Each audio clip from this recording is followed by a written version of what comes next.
All right, so you should see my screen. I'm sharing the agenda for tonight. So this is the notice of meeting for the Master Plan Steering Committee. Today is Wednesday, July 23rd at 6 p.m. This is a Zoom meeting only tonight, but in accordance with the open meeting law, we had this posted and we will be uploading the recording after the meeting. And if you would like to join, well, if anyone likes to join, they can join via the Zoom link. And if not, we have our next meeting on the second Wednesday of each month and then the fourth Wednesday of each month. So call to order at 6:03 and go from there. I'm going to just call for any public comment. I don't see anybody here for public comment. I'll move on to committee comment.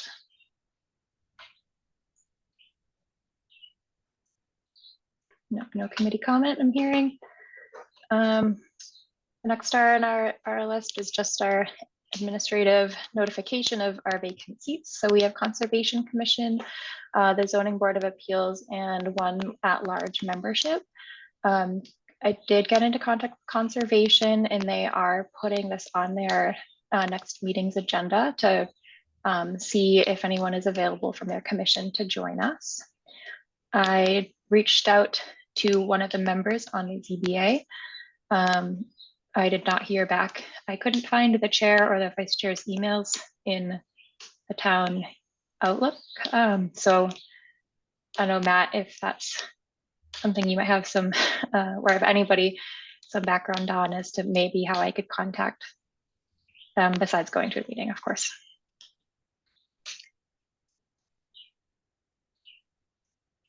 Oh, we can't hear you if you're talking. Of course you can, because our hardware muted. Thank you. I can check in with Ritter on that either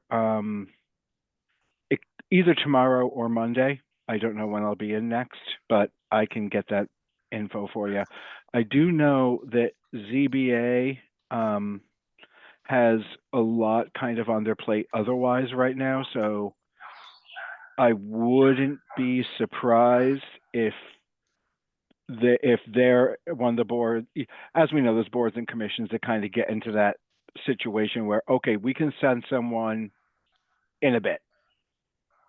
I think that might be where they are, but that is not based on any conversation, just reading the lay of the land, but I will regardless get that info for you. Okay, yeah, thank you. And then probably for our at-large membership might be good to, we could maybe advertise that on our social media page, just if anyone's interested, because I know there's been some posting. Oh, let me admit Emily. Some advertisements about our meetings on social media to help get some more public engagement. So thanks to those who've been helping with that. So we could probably post about that there as well, if we'd like. Next on our agenda, meeting minutes, discussion and approvals. So we have some meeting minutes that Jerry sent out. So thank you very much for doing that. I'll move this bar here. So we have from June 25th. Was everyone able to review these? Or if you'd like, you can feel free to look at them right now. And if so, please propose any edits if we need them. I would intend to abstain just because I wasn't on the board. Okay, that's fair. So we have our meeting here. So some edits I'd like to propose for just my thoughts is to include the date, the meeting location, and the time of these meeting minutes on here. Oh, yeah, at the top of these meeting minutes. I think it's good. It includes everybody that was in attendance, but if we could add the date, location and time. That would be my one of my thoughts.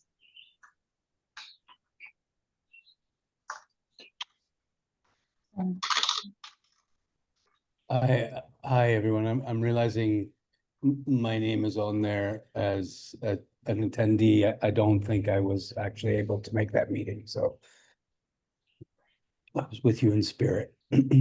Yeah, the 25th, that was the one where we were in the Eagle House. And That I was in the senior think- center, Rami. You joined for like an Oh, hour. sorry, I thought this was the most recent one. My bad. Apologies. Yeah, we have those as well. But yeah. So I think it might be good. I don't know if it's, required to point out and be specific because we do know who's on the board and not based off of other documentation. But like of member attendees and then, others, just kind of differentiate it out to be clear as to like who on the committee was there versus some other people. That would be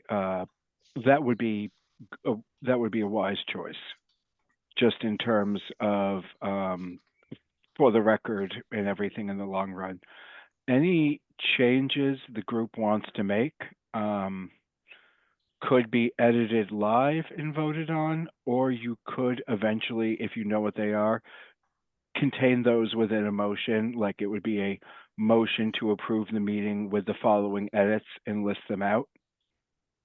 Either one would be, if you decide to vote to approve, either one would be a way to fix that or any other issues you want to. Okay, yeah, thanks for that. I'd definitely be interested in if we could make a motion to make the edits that once we finish discussing these, if everyone's comfortable doing it that way. That way we can just get the edits done and approved today. If we don't have too many edits.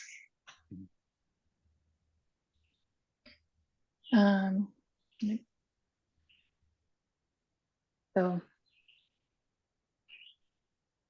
not sure if anyone else has has anyone not been able to review this enough to have enough thoughts on it to make a decision on these tonight?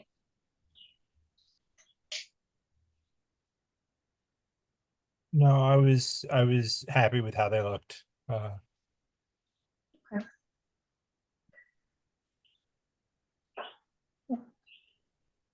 Yep, all the votes are there, documented.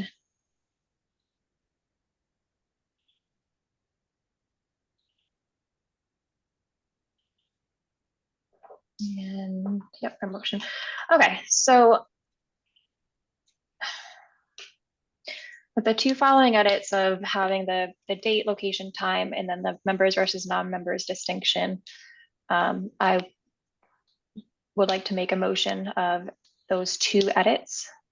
Otherwise, I'd motion to approve these meeting minutes just with those two edits of the date, location, time, and then member versus non-members being differentiated. I'll second that motion. Perfect. And since we are remote, we will have to do a roll call vote. So I'll just go down with my view online. Debbie? Approved. Glenn? Oh, you said you were abstaining. Yep. Jerry? Approved. All right, Tim? Aye. And Emily? If you're speaking, you're on mute. I'm not sure if you can hear me though.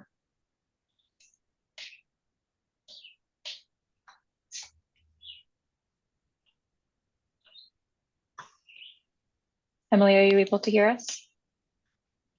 Oh, she dropped off.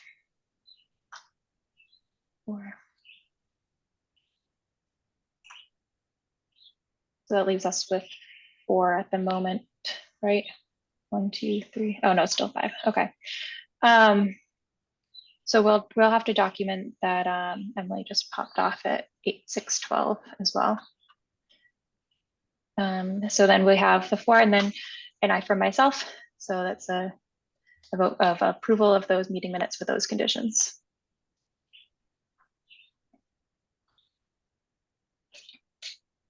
Emily, you're back. Can you hear us? Yeah, now can you hear me? Oh, yes. Hi. Okay, great. We will Having document. serious technical difficulties tonight. Not a problem. Glad you're back with us now. So we can have that documented as well. So we'll make these updates and send these to the town clerk.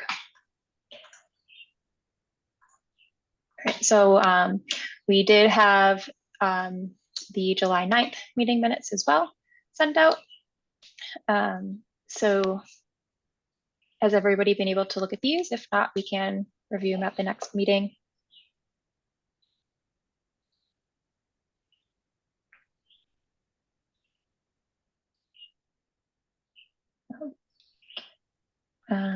This one's another shorter one. I'll at least say, similar thoughts on this is the date, time, location, attendees, member versus non-member, the time for when the meeting was called to order.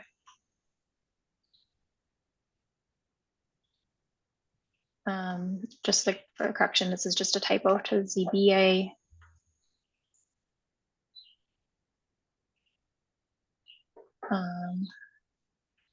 I would be interested if we had the specific meeting minutes that were approved indicated here, like listed out the dates.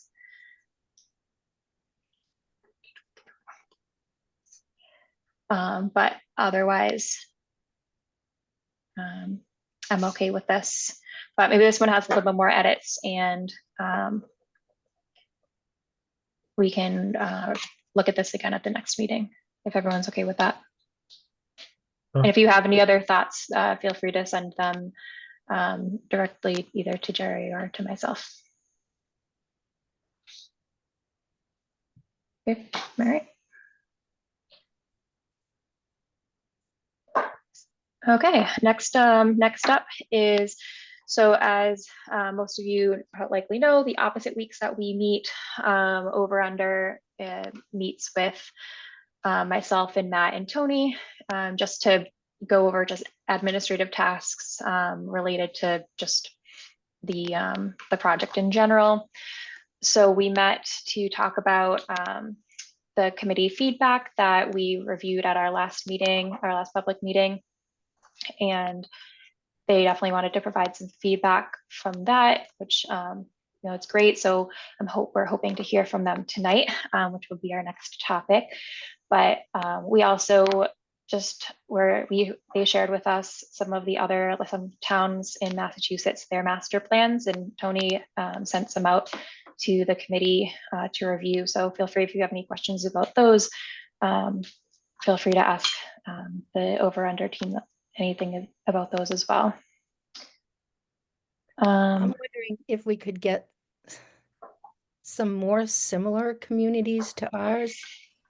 I'm thinking that something like Taunton, which is a city on the South Shore, and Egremont, which is a very small community in Western Mass, those are helpful, but they're not very similar to Lunenburg.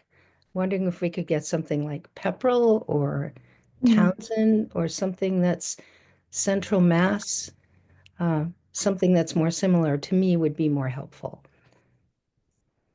Yeah.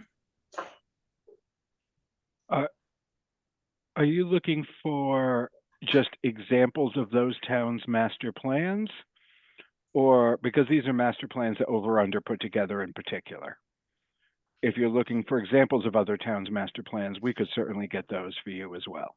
Well, it just doesn't seem to me to be very germane to Lunenburg. When you're looking at a big city like Taunton, which is on the South Shore and it's a city, or Egremont, which is a tiny, tiny little town out in Western Massachusetts, which seems to me, they both seem to me to have very different dynamics from Lunenburg. I don't know how helpful that is. So Debbie, I would agree they're not exactly the same sort of town. We were asked to submit plans that we thought were relevant that we had worked on, either ourselves or our members of our team. And we put together those 7 because not because necessarily they were sort of geographically or demographically similar, but because the way in which the master plan was done was worth discussing. In other words, there are some that are almost like a menu of options, possibilities, that Taunton being one.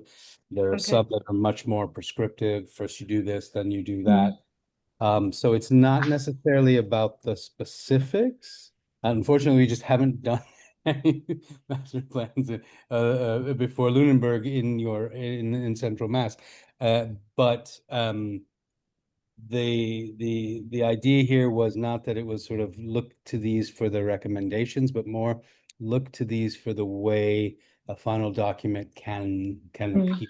If that Like the makes layout versus, Okay. All right. yeah. the Okay, so we're layout, not looking the at the minutiae. organization. We're No, not- the So details. we're not reading through are 92 filed. pages of this. I beg your pardon?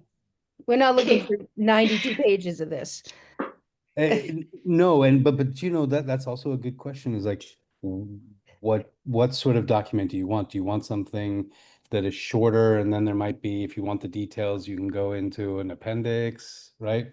Is there an executive summary that we establish for the TLDR among us, right? Like so there are different ways to organize it, and I think we tried to give you a wide smattering of things that our team had worked on, that allowed us to collectively have a discussion about what made most sense for you. But we can certainly look for, and in fact, we did look for plans that were done nearby recently. So that's easily available, and we can share those with you as well. Thank you. Yeah, so I'd suggest, yeah, like not reading through them in detail. I mean, you're more than welcome to if you want, but taking a look at the differences to see if there's any, aspects of each that we like or don't like. That way we can help guide what we want ours to look like. And I didn't download what Tony had sent out to everybody, but I had accompanying my the original thing I sent was sort of a synopsis of why each of the 7 things may be relevant for your community. And I did that piece of it make it to you? Because if it didn't, I can forward that. No, I think that would be very helpful. I Okay. think all I got, maybe I didn't get it right. All I got were the plans themselves. Okay, so I'll make sure you all have that as well. Because that was my attempt to help make sense of it. Yeah. Yeah, I think I recall seeing that in the email that you provided. Yeah, that would be helpful because it was a small summary of like 1 to 2 sentences of like a synopsis of what their town was and kind of how you could see if it related or not. Because, the trends that I saw was, a lot of these were like, active farming communities with conservation area. Most of them are struggling with affordable housing and economic development where like you wanted to maintain your like agricultural feel, but you have like people who want to live here and you need like businesses to come in. So a lot of the themes were like similar struggles to what we're encountering now. With one that kind of stuck out to me that was interesting, which was which town was it? One of the towns. I think it was Winchester, but they had a lot of, maybe it was, I don't recall, I'll have to look back at the summaries, but one of the towns, like they had a bunch of development and, rezoned and did all of this like building. And now they're having environmental negative impacts because of all of that building. They're having flooding, unintended flooding consequences to, I guess, building too fast, maybe unstrategically. So I thought that was an interesting kind of future foresight to, if you don't plan this out well, what could happen? So kind of a little bit of a horror movie, but it happens. So that's why this is very important, for us to do so that we can learn from, learn the lessons of other towns and try to preventively, mitigate those. But yeah, Rami will send that out. Thank you. It'd definitely be helpful. So take a look through. We'll revisit these, I'm sure, pretty frequently.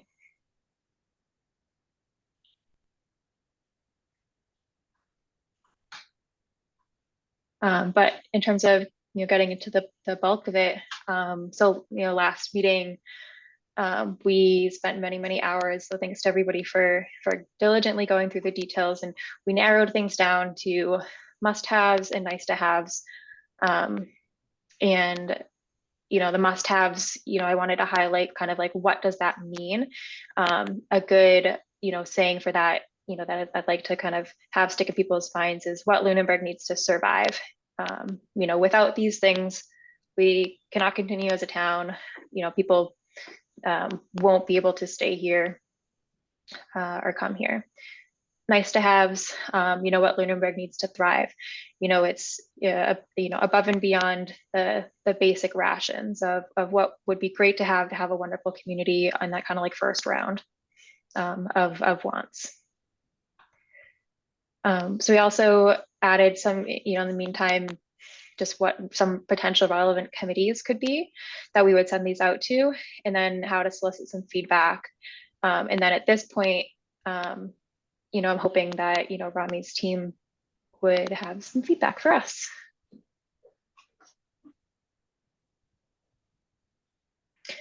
And for context, I did ask for them to kind of combine this back into that like bigger spreadsheet with all of the metadata that we had been collecting from like the different feedback sources and like the budget, etc. And an easier way that we can send this out to other committees to get this feedback from them, whether it's like they just have to open this file, do a drop down for who they are, and then they can just enter what it is. So, or a similar method. Can you hear me? Can I share something? I just want to kind of walk you through what we did in Yeah. I will stop sharing. And I apologize in advance if I have a couple of guys who've been working all day in my apartment replacing windows, and they're doing the best they can to keep the noise down. But if you hear anything or if I need to relocate, please be patient with me. So we looked through what you had. It all mostly made sense to us. What we tried to do was sort of map. So this is a Could you kind of, scroll in just a little bit? It's a little small. I beg your pardon? Could you zoom in just a little bit? It's a little small for us. Yeah. Can you see that? Is that? That's definitely better. Yes, thank you. I think I can make it bigger even if that's helpful. Yeah, there we go. Wonderful. So just to give you an overview, this was the, your must-haves, nice-to-haves, and if it's blank, we assumed it was rejected. And this was what the consulting team had recommended. And we were trying to map whether there was agreement between us or not. So happily, there's a lot of green. The green is everything that we were in agreement to, or if you felt strongly, we changed our recommendation to accept. There was almost nothing that you said must have that we are recommending rejecting. There is nothing. There are a few, so I can turn off. I'm going to turn off and just look at the no's. So this is happily a much shorter list. This is where there is not agreement. And some of these I'd like to make an argument for, if you'll indulge me, because I think it may be sometimes I'd like to ask you why, and then other times I think, just sort of maybe you don't have all the information to make the decision. So let's just start from the top. The encourage building townhouses to create a more walkable community. We shared this, you can see NS feedback and RKG feedback, so our consultants are also weighing in here. And Eric recommended that maybe we rework this particular one to say, encourage what's called in the planning world, the missing middle, which is to say, not super tall buildings nor single family buildings, but that very large range of 2 to 16 unit buildings. Now 16, Yeah, right? so we did combine this into one, because we didn't want to reject it entirely, but we wanted to just build it into one that kind of encompassed like a lot of variety of housing types, which So it wasn't. sounds like we're on the same wavelength. Is that fair? Yeah, there were a lot of like, we wanted to have things be more walkable. So we kind of kept that to be its own separate thing. But it wasn't like encourage specifically building townhouses to specifically create a more walkable community. We kind of made it more open. Which was in it was actually the first row in the file that I shared with you. That was encourage new housing developments to be diverse, including, and then it listed a variety of types. Okay. I'm not sure, because yeah, there's definitely some that were new that we added. So were those? Those are at the bottom. Incorporated. Almost all of those made a lot of sense to me. The Okay. only one that I was confused about, so they're not in this list because they weren't a point of Okay. contention. Yeah. But the one that I didn't understand, I just have here misspelled. Please explain. I'm just not sure what you all meant when you say assess purchase of town center. Yeah, so that one was a must-have to at least assess the purchase, and we weren't all aware like if that's been already, like that's happened already. But so many of the kind of things that we need in the town, which is economic development, a place for people to go and walk around, you know ties to the town center being in Lunenburg's hands. We can't create that area where there's businesses that thrive, where people can go and have, outside time community areas without the town center being, a part of, I guess, Lunenburg's area. So what we wanted to put on there was at least have it be assessed, or like have that conversation like pushed and prioritized so that we can see if it's even a prospect. I'm sorry, I'm still being dense about this. You mean to look into whether or not the town can buy property in the town center? Yes, so that whole town center that isn't owned by Lunenburg, the committee really wanted us to at least try to see if that was an option for Lunenburg, because if we could purchase that land, we could, form it to be what the town needs in terms of like small businesses and bringing in a lot of the local, like, town center that everybody wants. Because as it is right now, it doesn't really have the, I don't know, structure and control that would help. Just to be, I mean, would it make sense to say assess viability of public purchase of town center properties? Yeah, I think that is, saying that pretty much the same thing.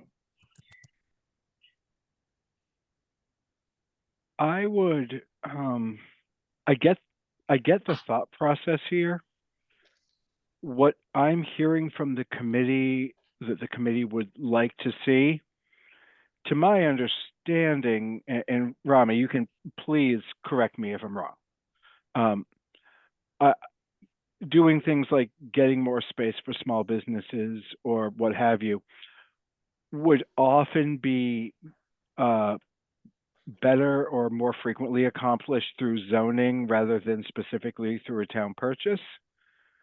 I bring that up also in part because I think our short to medium term budget at least isn't going to have money for buying prime developable land in town.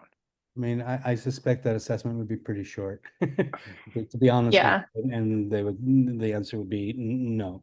But I understand and appreciate the sentiment. I would suggest that I go back to Eric, who is an economist and knows very well the sorts of policies and sort of levers that can be used to encourage specific kinds of businesses. And this is kind of his bread and butter. And ask him to kind of weigh in on what makes most sense.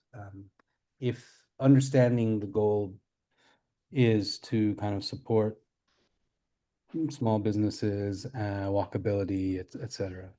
Is that? Yeah, I think the way that we get there, I think that it's kind of open to whatever method would be, the best way to do it, the easiest way, cheapest way, whatever. I mean, if purchasing the town center isn't the only option, I'm sure however we get to have that town center is fine. Okay. Okay.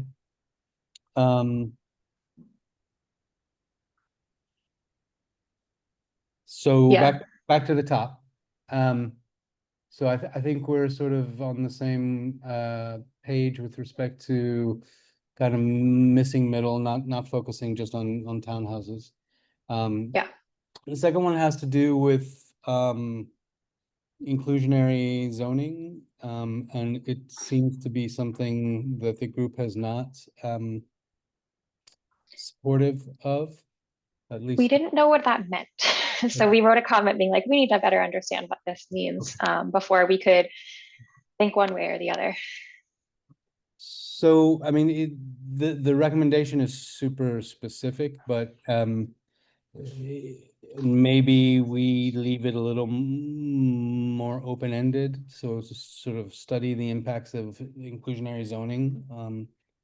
With the one in particular that we had here that was, and I'm not sure if the consultants brought it to the table or if it came as a result of some of the discussions from the community. I suspect it was the former, because this is a kind of standard way of cities and towns sort of do this to make sure that they're able to kind of house, to provide some affordable housing, which is to say, if you're building, and every town can set their own parameters, but if you're building a building with more than X number of units, and you can set that as 20 units, for example, at least X percentage of those units must be affordable, which is to say, and again, you set that to what you want, but typically it's something like no more than 110% of the average, what they call the AMI, the sort of average median income. So if the state's income is per household is a certain number, you take 110% of that, and only folks who qualify would be eligible, and the rates would be much lower.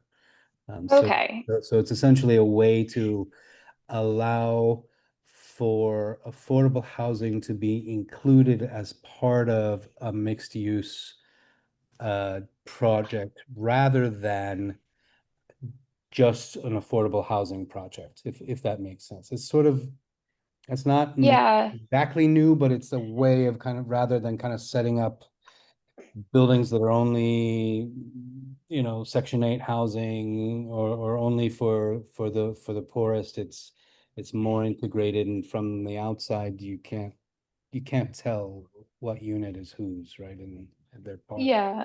Okay, so that makes a little bit more sense. So it's like you have a housing development.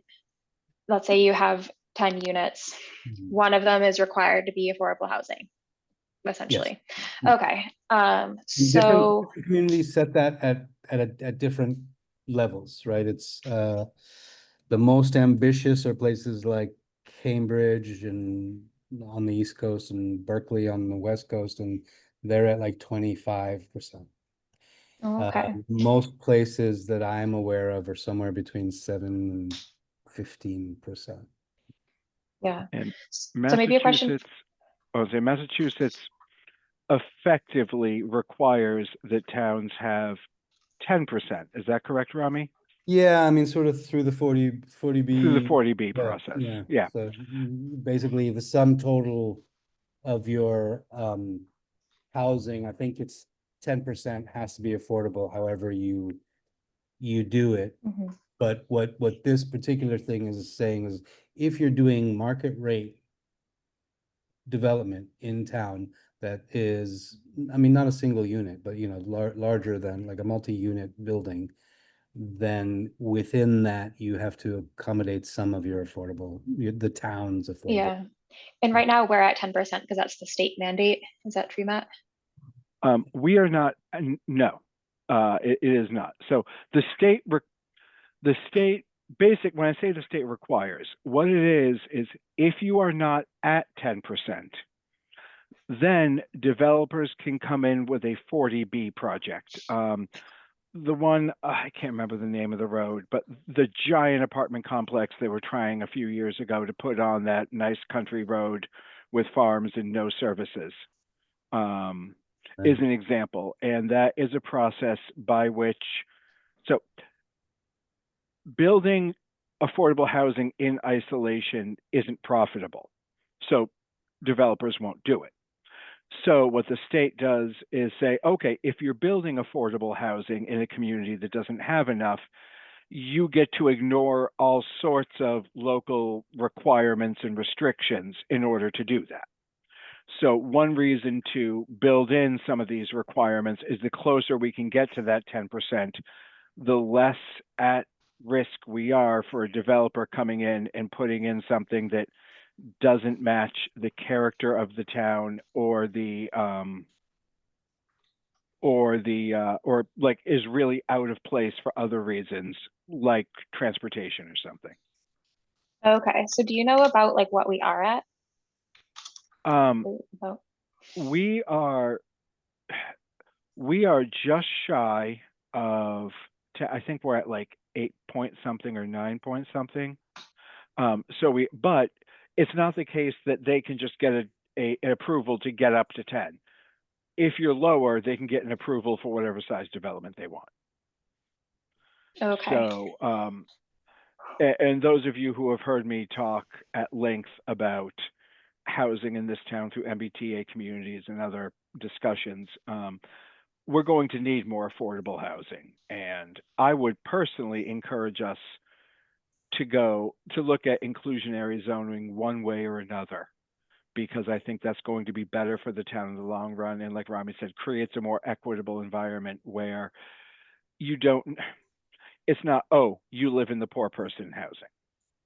It's the variety of the people are living more mixed lives and integrated lives with each other. Yeah. And Has there been any? Oh, go ahead. well, I would just say, it's one of the tools you can do to reach your what the state is asking of you. And in general, it's always better to do it on your terms rather than being forced to do something because somebody is able to take advantage of a loophole or an incentive. Yeah. So currently we don't have this requirement. Is that what we're saying? Overall, I don't remember, honestly, I don't remember off the top of my head because we haven't had a big development recently within town. Because for other reasons, it's a developer, if they have a large chunk of land, will default to building a bunch of single family homes. And so that are completely unrelated aside from the fact there's one person doing it all. So in some areas we do, and to a certain extent we do, but this is why I think the whole study impacts of inclusionary zoning or something like that would be worthwhile, because it would help us evaluate exactly what we are doing in town and where we need to go. Okay. Yeah, something that I pulled up that was quick. It says that for 10% inclusionary housing for developments with 10 or more units, 15% for developments with 36 or more units. Yeah, So that sounds we right.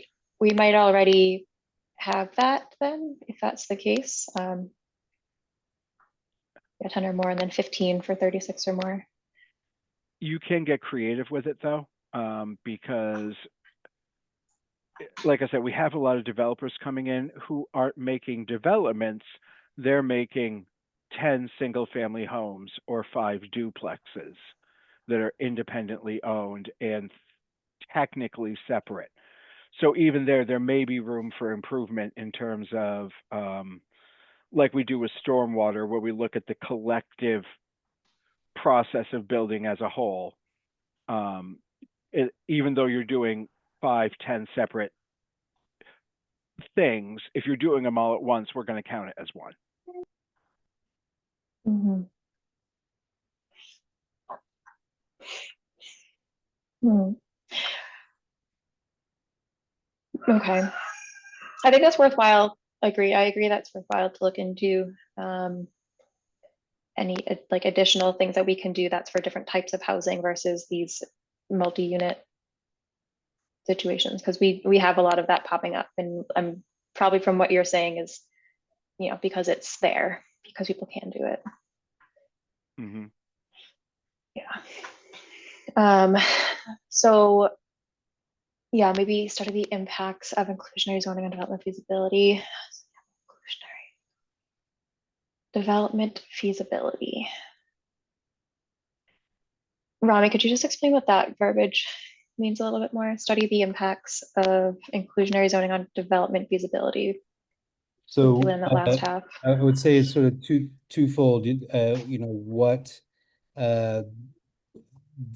inclusionary zoning would do for the town, and is it a pill that that developers will be able to swallow, right? So do the numbers work for that? Mm. Usually, unless it's a sort of unnaturally high percentage, it's usually something that they can, if it's in the pro forma from the beginning and they know what the rules are, developers can figure out how to make it work. So it Okay. means to sort of, you know, look at it, whether or not it makes sense, like whether or not it's feasible from the economic point of view, but also in the ways that it shapes your town in the character that you want. So sort of feasibility in two directions. Do other towns have different types of deed restricted affordable housing besides these like multi-unit apartment things? So yes, I mean the you can sort of couple of different dials you can tweak on sort of the inclusionary housing, which is what's the trigger, the 10 units, what's the percentage, what happens when you go to 50 units, you know, should you be higher than 15%, for example. But that is sort of one piece, and the others are things like the affordable sort of affordable housing trust, which I'll get to in a second. The town using town-owned land to develop affordable housing, so with a much higher percentage of affordable housing. Because as Matt suggested, it's hard for a developer to make the numbers work if it's all affordable housing, but if they don't have to purchase the land, right? or they purchase the land at a heavily discounted market from the market rate, then all of a sudden the numbers might work. So it's not a single silver bullet from what I understand. It is a series of different strategies, some of which may work in some locations, others may work in other locations. And frankly, there's a housing crisis all over the state. And like this government, the governor is making it a priority, and they're trying a bunch of different solutions at the same time. Uh, I don't know that any one of them is going to solve the problem on its own, but the hope is that together they will offer enough variety of possibilities to make a dent in. Mhm. A question that I kind of have in the back of my head of making the deed restricted affordable housing in units, wouldn't they just increase the price to all the other tenants to make up the difference? So it's just going to cost other people more. I mean, to a certain extent, that's what happens, but if it's increased above market rate and people have a choice, they're going to choose the one that's less costly. Or if Yeah. the store has, Yeah, I think that kind of like just digs us into that same hole of, people who can afford it will, and then that's just going to keep the high cost of housing because can afford, some people can, and they're going to come in and buy the, big $1 million houses that are being built. So it could help the bookends, I guess, the people who qualify for affordable housing, but not the majority in the middle, So this is one of my big issues with the term affordable housing. Is affordable for whom? Because for the large majority of us, most housing is not affordable, no matter right? what we're making. How much you make. Yeah. Yeah. And there are other pieces. I'll get to some of those in a moment. Like there's a first time home buyers program that we're recommending including, because it's really not much of a lift from the town's point of view. That's it's worth doing, simply because Yeah. all it is since I'm talking about it, I'll talk about it now. All it really is sort of creating be a place on your website or elsewhere that allows people to be well informed about what county, state, and federal programs are available out there. Oh, so it's like advertising available Yeah. I resources. mean, Okay, so I think what we interpreted ideally this you'd as have was a like person. Lunenburg pays to Yeah. help people No. with So their. Okay. that's what I suspected, but that's Yeah. not it. It's ideally you'd have a person who could do that, but at the very least you have a kind of virtual location that is going to be clearinghouse. Okay. And with that interpretation, that doesn't flag me as a huge no. That's why yeah. Yeah. And So Kim, if I may, to get you to your concerns a little bit about the classic bookend issue, and we've talked about this at some of the MBTA communities meetings and other things. This is a case where we want to remember that none of these things we're talking about exist in isolation and will have the ability to be layered for good effect. For example, if we're taking steps to encourage development of that missing middle housing, which for Lunenburg is really dense. I want to say dense, I mean, our densest development falls within the missing middle category in town. But if you're looking to be thoughtful about encouraging and finding ways to incentivize missing middle housing, along with a mandatory affordable quotient, along with other things, some of you have heard me talk about PUDs or other options in the future, you can start to create, it's a long-term plan, but you can start to layer these together to develop a housing stock that more accurately reflects a wider swath of income from the area. Mhm. But it's not, Okay, so I think it's fair, like if we had a distribution of maybe all of the different types of housing in the different categories of, people looked like the different types of housing and addressing each one and not just one in isolation, like you said, just make sure that we have like an even distribution that will help everybody. and Yeah. right now we don't. Just for those who haven't looked at the numbers yet, we are severely skewed in favor of large single-family homes. Yeah. Yeah. And I wonder if there's a way, because like I think a lot of people, would love to have a single family home. I mean, just based off of my perspective, take it as it is, but not the very expensive $1 million ones that are currently being built. So like I think, it's probably, not unfair to say like how can we make affordable like single family houses, or not make them, but help them be more common in developers. Yeah, And I we don't want to influence take that.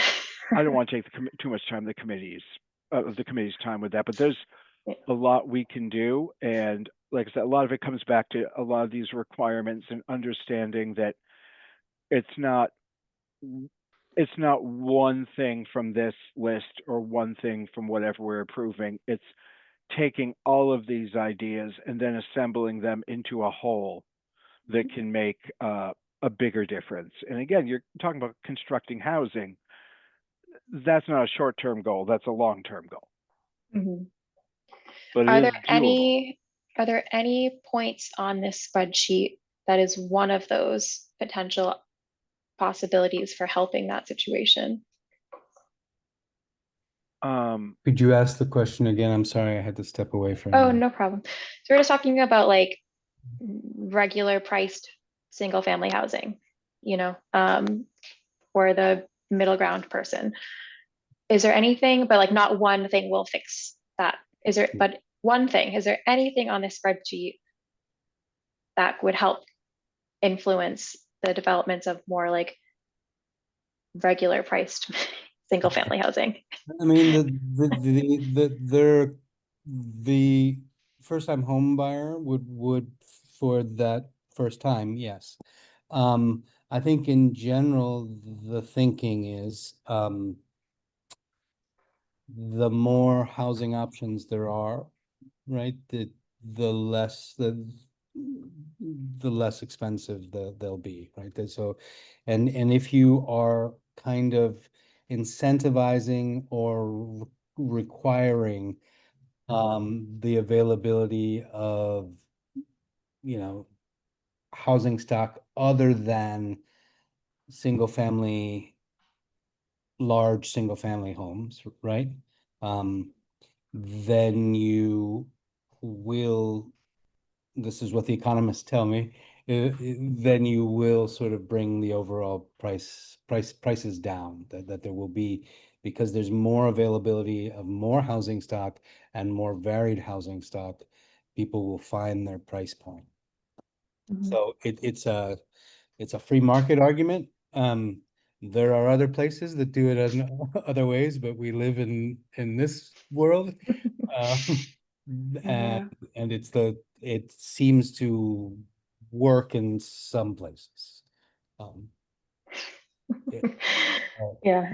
I mean, that's my very Okay. diplomatic way of saying it. There are other ways to do it, but they're not Yeah. politically palatable. Yeah. Yeah. Yeah. That's fair. But and I think in theory that's great. Like I understand like more housing demand goes down, prices goes down. But considering that we don't want to be tearing down all of our forests and open space and building on them, we do have a limit for how many houses we can build and we'll probably want to build. So I don't know if we've reached that tipping point of it naturally happening. And that relates to another thing that we really think you should include, which is to continue to encourage land subdivision in areas that already have sewer systems.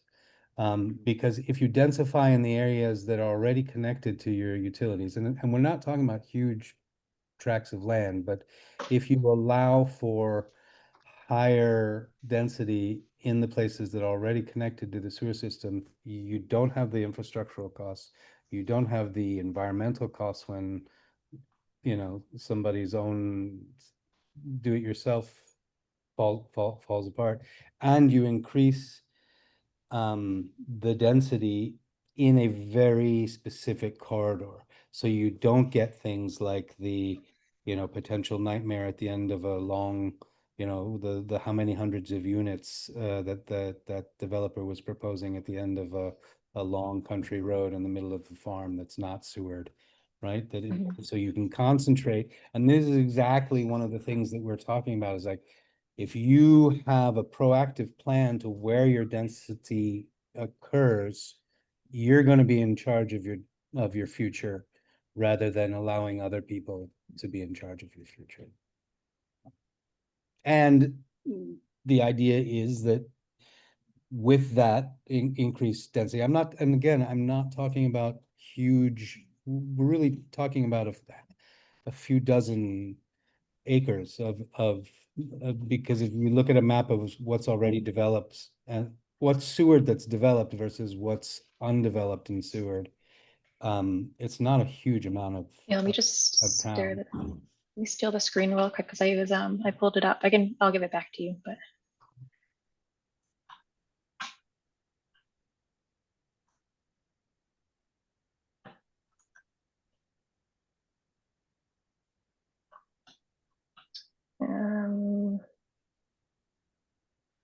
what can you see? Yeah, we can see sort of the heart of The map here, yeah, okay. That's what I was hoping for. Yeah, so it looks like these brown areas here are the sewer surface area. So just for a visual, I'm a visual person. I like to see the map of what we're talking about. So we have 2A goes along here, keeps going down. So it's, yeah, that's mostly along 2A, goes south down to Whalum and around some of the lakes here. So And we may be able in the long run through intermunicipal agreements to be able to expand sewer. But that would be expansion either off of existing areas or places that it would be really convenient to draw it in. The only area I can think of off the top of my head for that would be, Kim, if you scroll south, please, would be, well, okay, it's listed as sewer surface area right now, which is that area is interesting. already, but it's primarily industrial at this point. Yeah, in Area 25. Yeah. There's been other talks, Rami, about some of the industrial land down there is really poor for industrial. The topology doesn't work. So see. there's become now talks about looking at maybe mixed use or some kind of PUD something there in the long run, due to the best highway access in town, Yeah, et yeah. cetera, et cetera. It's well accessed. Yeah, And But- there's a map that we were looking at, because Tristan and I were looking at this issue earlier today, and if I could show you this area mapped, we did a map early on, it's in the existing conditions report, showing the amount of that area that's already connected to sewage that's developed versus still not developed. And the version I have is not the highest resolution, but you'll get the overall picture. yeah, here, I'll give it back to you. So let me see if I can show And you. Matt, I'm wondering, I wish we had like an overlay of the sewer versus like the different zoning areas in terms of like the lot size requirements. So that's exactly what I want to do next. We Yeah. ran out of time. What I'd like to do is, so you can see it right here, right? Again, it's not as detailed as the map you just showed us, but you understand, you know, the everything in color, whether it's the sort of the beige or the green, is already sewered. Everything that's green is undeveloped land within that area. So we're not talking about, and the biggest piece is actually water. So ignore ignore the Hickory Lake green because you're not going to develop on Mhm. water. We're really talking about small pieces. And I think what's interesting is if you look at this and think with the conversation that Matt was just having, there's a substantial amount of green on the edge of area 27, right? Mhm. 25. 25 in the south. That could be very, it could be a great place for mixed use, a sort of higher density, something that Isn't incorporated. that where Keating's is and all the, Yes, that is the part of town where Keating's is, but you're going to have a few things. One is that particular corner that's green right down there was one of the MBTA communities locations. That's the one that if it was actually going to be sold as industrial needs another 3 million yards of fill. yeah, So it's that not left going to one. happen. Yeah. Yeah. Now, beyond that, I see some green in there that I suspect may be used by other industrial projects, but also looking long run, at some point mines run out of stuff to mine. And the mines we have there aren't like big, when I say mine, I mean they're gravel pits, right? Mhm. And so at some point, those in certain situations become in the long run redevelopable as they've pulled out what is economically feasible and the land can then be restructured for other uses in the long run. Mhm. So even So- some of that developable I don't know for sure, but may become accessible in the long run as well. So, I mean, Yeah. what I want to do next, and Tristan and I were talking about this earlier, sort of take this, map it against your zoning, right? What is allowed specifically in all those green places right now? What is allowed to be built?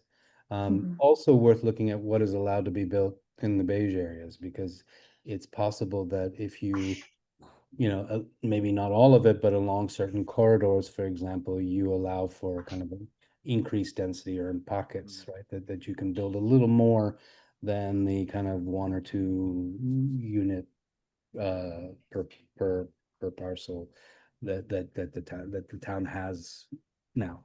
But we're not forcing this on you, but we do think it makes sense to include this language in your Yeah. plan. Yeah. Yeah. A lot of this is also historical district right in the middle there. That might make it kind of tough too. And that's an example of a place where it may not be appropriate, or if Yeah. it is, it's not at the expense of existing historical Mhm. buildings, but things that might be in parcels that are adjacent and done in a way that are, in compliance with some of the other regulations you already have on the boards. Yeah. Yeah, I think the criteria that would make sense would be like places where things are already pretty developed, access to stuff versus like here's an open field, let's put something there. I don't think that we want people want our open space to remain as much as possible. So we'd have to be very specific about like if the location's right, and how much people would miss it. Yeah, I and would, there's another map that's worth looking at is, the undeveloped land in total that the town has, which is actually quite impressive. And in other words, like if you had to lose the patches of green that are within this line, what's the overall effect for your overall open space plan? And it's you've got to weigh these Yeah. things, what's the Yeah. what. Yeah, as well as the stormwater, because a big impact of if you're removing trees and Mhm. native vegetation, that water goes somewhere else now. Yeah, Yeah, absolutely. yeah, there's also options in the long run for things like cluster development that would that you're building both denser developments while also maintaining at least conservation land. And I think there's a model that could be put into the bylaws that would also work for agricultural as well. That's not a common use, but given the way we value it in town, that might be something we can do. But there's ways to massage some of that so you're still doing dense development while also preserving that agricultural and open space stuff So- that we seem to value. For example, and this is just a thought experiment, if you have 4 half-acre single unit properties, right, and you have a certain allowable buildable zone on each of those, what if you took that allowable buildable zone into 2 acres and allowed for 4 or even 5 units, right? As a single building, right? All of a sudden, you're going from a very large, a series of footprints in smaller parcels to a slightly larger single footprint in a much bigger parcel. So the net effect is there's more open space, there's more area for farming if you so desire, but it's not an individually owned property. It's part of a multi-unit property, which would bring the price down, right? It would bring the price down because you're building less envelope. You're scaling your utilities, your heating, right? All the things that make a house expensive are being shared in a much more economic way. And I'm talking very modest. I'm not talking about sort of building 50, 100 unit buildings, just these smaller scale things that are still leaving a lot of open space, but helping make things more affordable, helping with open space. There are many models out there that are possible and appropriate. Mhm. Yeah, do our current bylaws allow that type of situation? You know, we could have, I think it does. It's 4 or 5 units in a We building. currently allow for cluster development. That said, there's a lot more we could be doing in terms of bylaw work to encourage that kind of development if that's something we want to do. Right now, it's an option, but not particularly. There's not a lot of great reason for a developer to choose that necessarily in an environment where people recognize single family homes. So there would have to be a little more work, both in terms of bylaw crafting and in terms, to a certain extent, of like public outreach surrounding it to frame it a little bit.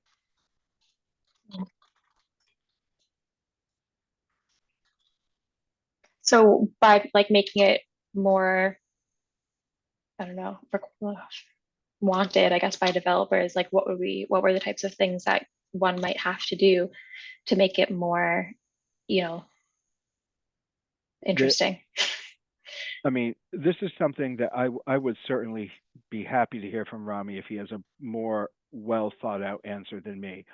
On an extreme side, you can say that single family houses are by special permit, not by right.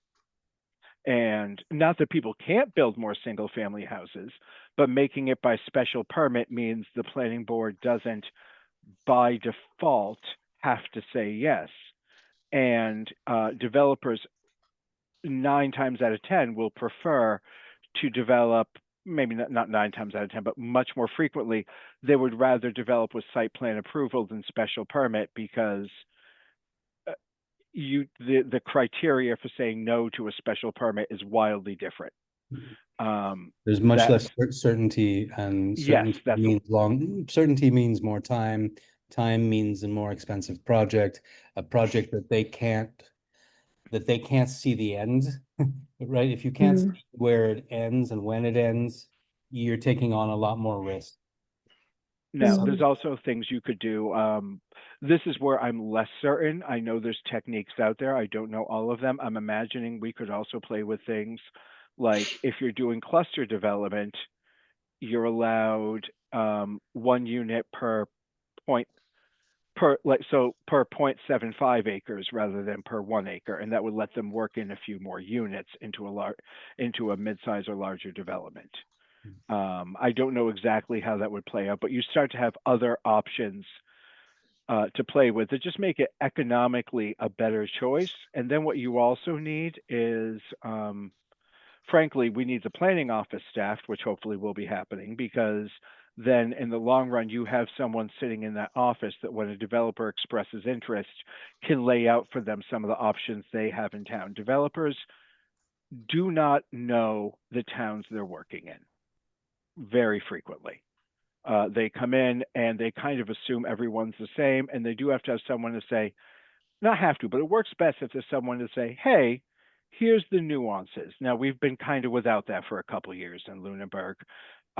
Jen, Brian, and I are working on trying to fix that with an updated job listing, job description, rather. mean, Okay. I would say in general, you know, developers are not horrible people. They have a Mhm. job. They're trying to make a profit, obviously, because that's their job. They usually are borrowing money to do it, or you know, have multiple partners, so they have obligations to a bank or to financial backers to have a certain profit. So they want the straightest path. They want clarity. They want to know if these, what are the rules? What do I have to do? Obviously, the fewer rules from their point of view, the better. But if it's worth their while, and the rules are clear, they will work with you. My advice is it's always better to speak with developers, either ones who've developed in the area or nearby, before you set the rules. So you have, you know, people, at least a group of people who say, yeah, those are reasonable. Mm.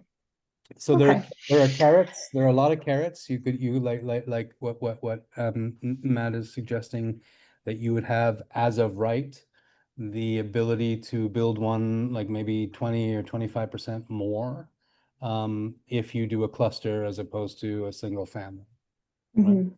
Or like you could do 4 single families, or you could do 5 or 6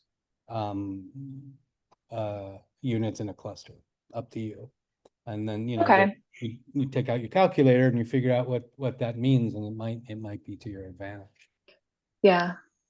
Okay, so I think one of the recommendations that we kind of populated as the cumulative one in the spreadsheet, I think really encompasses a lot of this conversation about encouraging the developments to, you know, be diverse, planned appropriately to preserve open space, you know, wildlife connectivity, you know, but while having that, you know, those different types of housing for people. And by doing that would be going through those different bylaws and finding some different examples that, you know, maybe not as extreme as the special permit only one, but things like that would be good to look at. So in terms of that, I think we're more aligned. But to go back to row 12 here, to require a percentage of units to, yeah, I think the statement study the impacts of the inclusionary zoning on development. You know, I think that's fine. And maybe I'd be really interested if we had some sort of forecast of if, you know, what we would need over the past X many years. Like if this is good for now, you know, and if we need to increase that or just to remain, or if we want to just remain at like the minimum requirement to keep that kind of more in our control versus the 40B. Yeah. Okay. So we can just kind of keep going down the one. Okay. So for 4, I think we can remove it because we included it in a different one. 12, we have the revision. And then 13, you had a comment on. 13, yeah, 13 seems like a, you know, it's a way to, if you want to build, you know, an all affordable unit, sorry, all affordable development, it's a way to make it palatable to a developer. Because you're either giving them the land at a discounted rate, or you're just giving them the land, depending on what the town like how badly the town wants the affordable housing in this location. But again, you know, this is you'd have to see where the town owns land, and I would recommend doing that and then mapping it against what is already sewered. And then, you know, choosing where in the town you'd even consider doing that. So it's not Yeah, on all public land, you know, we've got these great you know, areas, open space for recreation. Let's let's build some affordable housing there. It's not that at all. It would be part of a much more studied and limited set of moves. yeah, and I think that's kind of the interpretation is like, okay, yeah, we're gonna sell our town owned land, whatever portion of it, to make housing. Like that's just by first instinct not probably what most people want to do. But I think of it strategically, like if we have a map right now of all the town owned land? 'Cause if we could, yeah, like you said, overlay that with the sewer, we can at least see if, right, like maybe the town owns some land in a perfect spot that we actually don't really need to keep owning, and we can get some money so that we can purchase one that we do want, you know? Kim, that Michael Ray at one of the earlier sessions passed out maps of all the town owned land. Or right, he I did. don't- Where I did don't I know put that? I don't know. You ever got that? I But one of did. the things that we really want to be careful of is we on the 300th committee are really looking for spaces where we can have large community gatherings.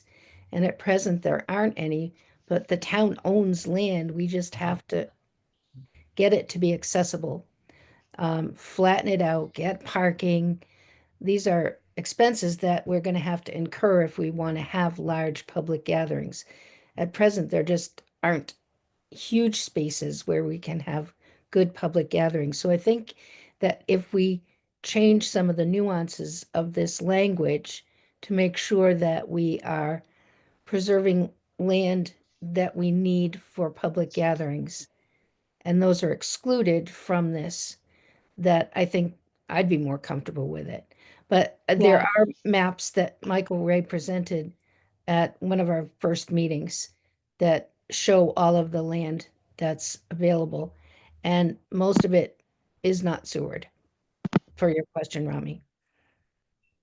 Yeah, Um, and we haven't done the work needed to sort of identify how many, you know, what is publicly owned, what is within the kind of Seward area, or even immediately adjacent, and then of those, what would make sense? Where would, you know, would make sense? And my gut is we're talking no more than a handful of potential properties. And in fact, it could be zero. I don't know because we haven't done that work, but we can certainly, we have all that information. It's just a question of mapping one layer onto other layers, and we can have a more informed discussion about that. But my gut is, don't throw out the baby with the bathwater on this. We can tighten the language to, you know, say emphasize strategic locations within the existing Seward areas only, not within areas slated for open space and recreation, et cetera, et cetera. But all the things we've just mentioned. Yeah, I think that language that you have there in green is more clear.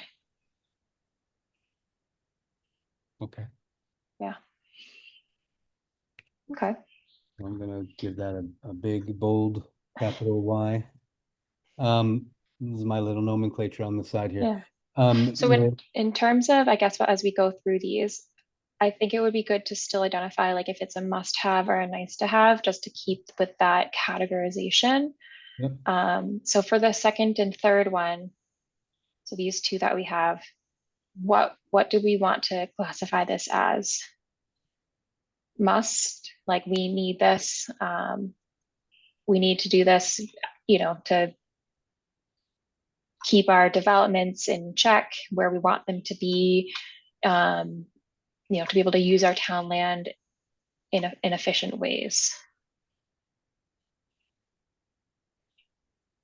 If I put this, so what are people's reactions from like, these both are must-haves? Does anyone have like oh, no, I don't like that? That's not really what I've heard. My neighbors, myself say. I think the deed restricted affordable housing should be a must-have so we can control it. Yeah. Yeah, I would agree with that. I think it would be better to have Because that then we could say control. where it goes, who, what, when, where, how, why. Yeah. I think the town-owned land for affordable housing, um, I don't even think it should be added. I don't think it's possible. We don't even have money to do basic stuff. How the hell are we gonna knock down trees and plant land to do stuff? Be We real. sell it. I think that's the key to this, is that we're going to identify town-owned land that we don't want to sell Wouldn't that to roughly developers. contradict our farmland open area that we want to keep? So Yes. I can answer that a But little bit. And that's where Rami was talking about looking at changing it to identify public land that could be used to support affordable housing goals.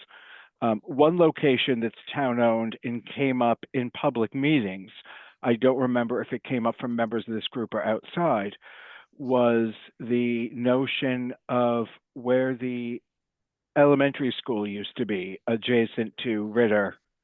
Some people have talked about wanting to see either affordable or senior housing put there basically with the notion that that's a more walkable part of town and that has a lot of benefits that way. So the potential for that would be, as an example, somewhere that, you could argue whether or not it's a good idea overall, but it wouldn't fall astray of our other goals in terms of open space and everything else, and could potentially help with some of those needs, as one example. so maybe identify public land that could be used to support affordable housing goals, or just to support housing goals while ensuring that we keep our open space.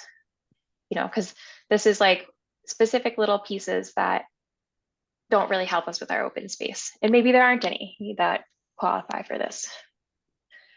But I think it's worth looking at to at least make like an informed decision of, we want this or not. But yeah, that makes me Does I that think line? feel a little better about it. I think just adding strategic makes a big difference. Like just being able to say that we're going to figure out where the best places are and not compromise our other goals with it of keeping Yeah. open space and our lands. It sounds much better than it did before to me, now that we've Yeah. talked about it a little bit.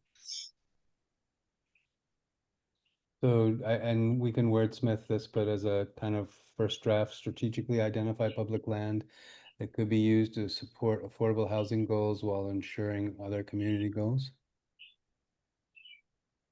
Yeah. I'll try to make that less of a mouthful. We're okay with specific and detailed. I think that's makes us feel better. In my mind's eye, there's a sort of short phrase and then a longer kind of description underneath each of these recommendations, but we'll get there. Yeah. All right.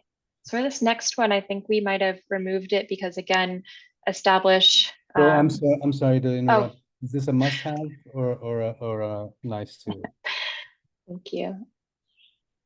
I vote nice to have. If going what everyone says, it doesn't sound like we need to have this to survive. And that was the quantifiable goal is Lunenburg needs this. We don't need this. If it possibly happens, great. If it doesn't happen, Yeah.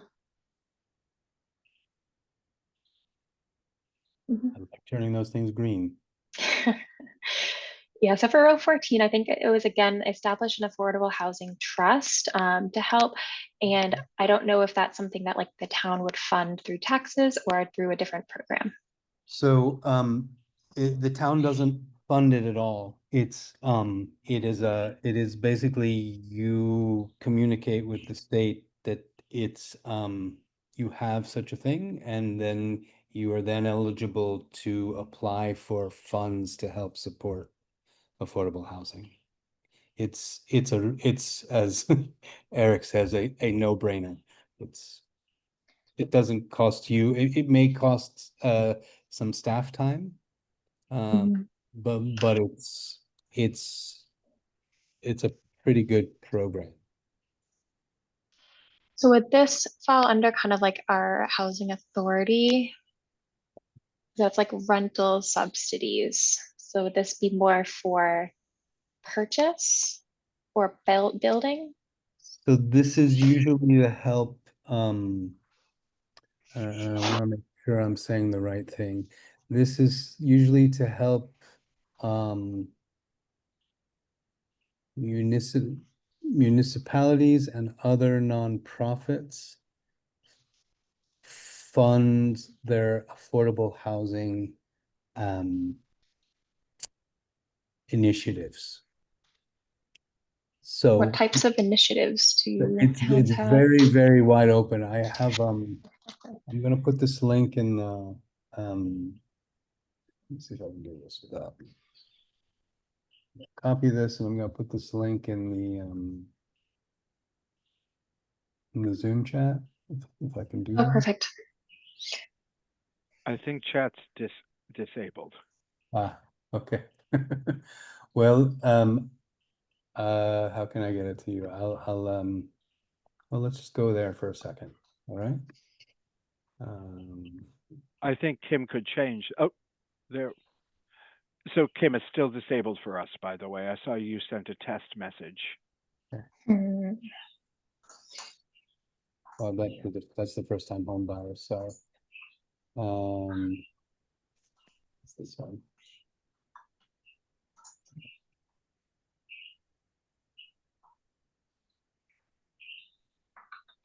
I mean, this is a document from the state. It's quite official, but sort of buried in here is some of the things that you can do. This is, the Affordable Housing Trust Fund has been structured to ensure that many different types of organizations are eligible to receive funding. That can include nonprofits, CDCs, local housing authorities, and even for-profit entities. So I was mistaken about that.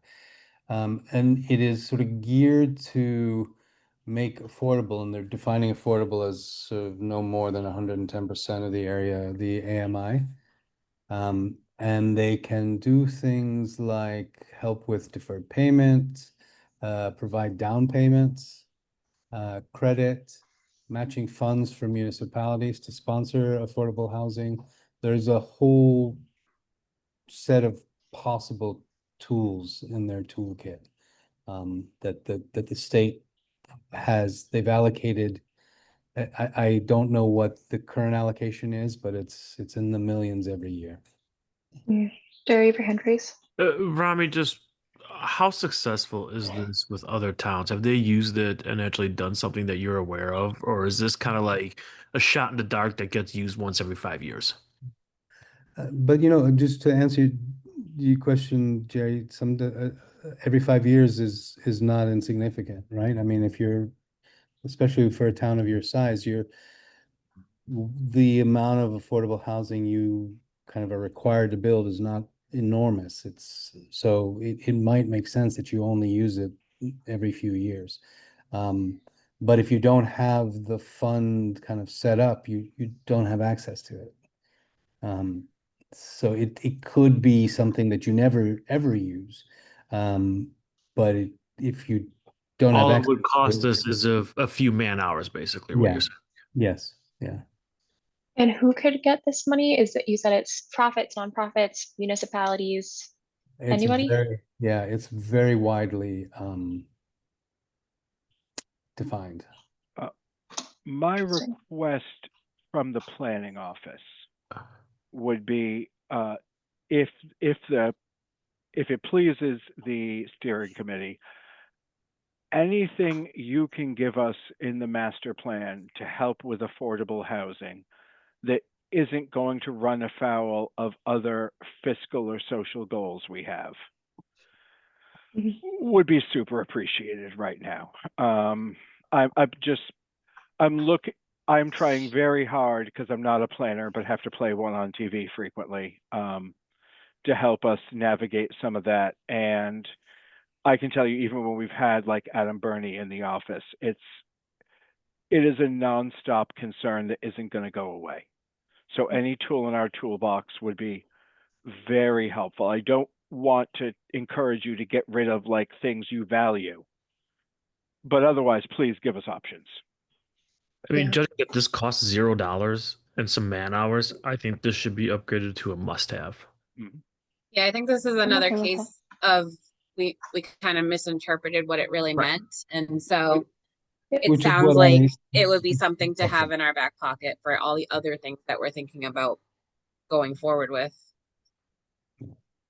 Yeah. And I would I do, strongly I agree. also, Sorry, go ahead. I do agree with the comments, but one thing I want to throw out there that should be taken into consideration is, as with all this discussion with affordable housing, personally, I think the focus really should be on affordability or affordable living, but specifically to the to this issue is I think it will be used part and parcel to the those who are in favor of the Community Preservation Act. I think it'll play, because the three categories of the CPA is, affordable housing, recreation, and the rehabbing historical buildings. So I think it'll play into, whichever side you fall on as it relates to the CPA, that's where this will come in and be used in that regard. Have you, as a community, been having conversations about CPA status and? In the past, they have, and Mhm. in recent months or year, it kind of resurfaces as, I don't know if I would necessarily call it a discussion, but just kind of spitballing it. It has come up, so I would anticipate that it will come up in coming months or year. I mean, it does provide a substantial access to a substantial amount of state funding. It comes at a cost, like everything else. The bureaucracy can be heavy. So what I'm implying there is there's a certain kind of bureaucratic infrastructure that you need in town hall to sort of be able to do it effectively. But it's, moving in that direction ultimately is to your advantage, frankly. But that's another, maybe for the next master plan. Yeah. With all of this in mind, do you have a sense of where you fall in terms of must have or nice to have? I think a couple of people said must have, especially considering it doesn't have, any funding requirements necessarily, and it can only be beneficial whether it's used rarely or not. And we've sort of danced around this issue, the next one, for a while now, but I would, for me, this one really makes sense. You already have the infrastructure. This is the ideal, like, if you can find ways to encourage further development within the area that's already sewered, it's beneficial for you in a number of ways that we've already talked about. Mhm. On one perspective, it makes sense because if we're going to develop, you want it right what you just said. I think the other perspective is we don't want to encourage land subdivision just in general, because we want to, maintain the character. So I think encouraging subdivision of properties makes people Yeah. uncomfortable. Maybe that's not the right word. Maybe it's Yeah. development, encourage development in areas that with sewer and water. Yeah, like over areas that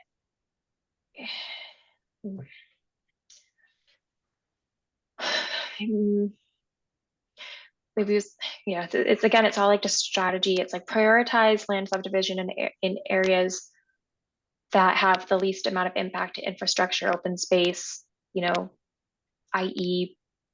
or e.g. areas with sewer and water already, but that's vague but specific.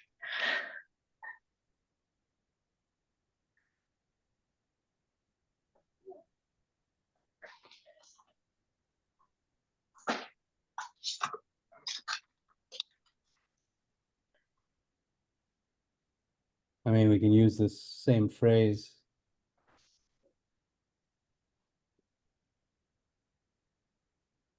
Type. Yeah, prioritize subdivision, encourage development within areas that have the least amount of impact to infrastructure and open space.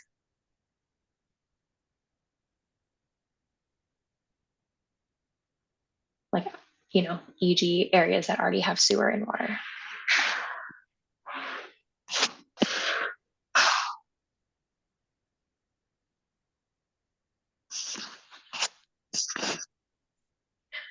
Because I think the concept behind what it's trying to communicate is good, but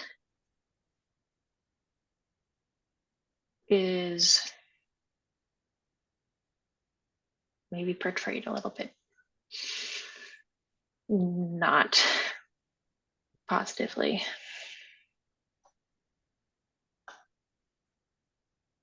Yeah.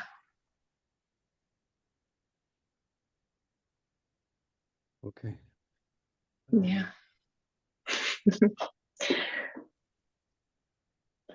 Like fix the stuff, but only in the right spot and in the right way.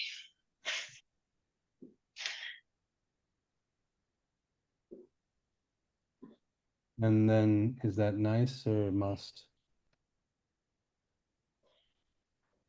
Well, does everyone else agree with the kind of green edit?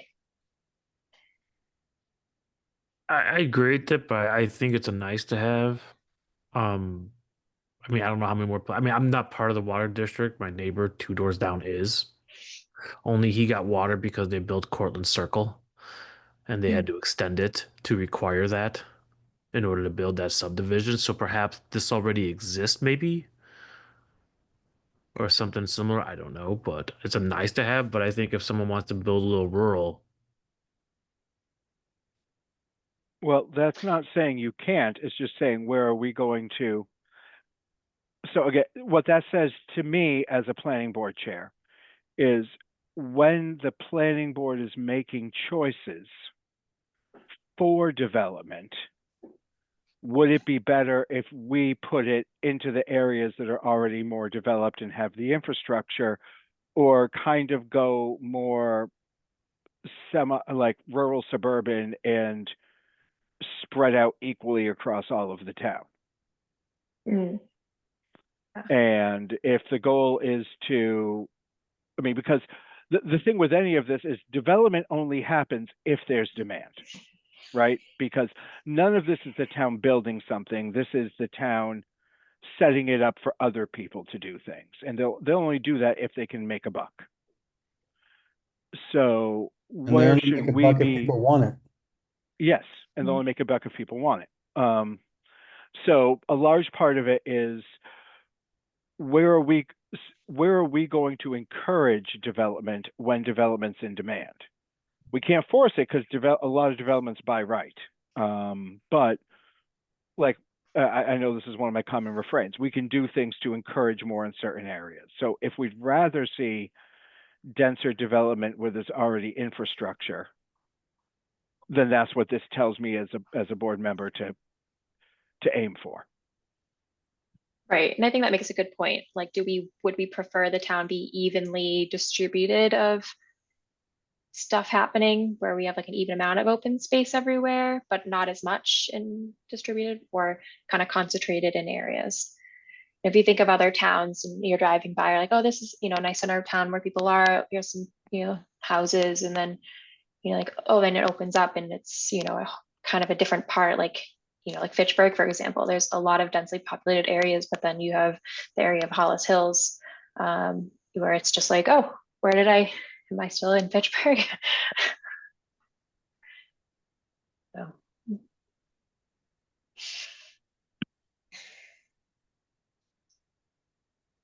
It's So to that, it's a fairly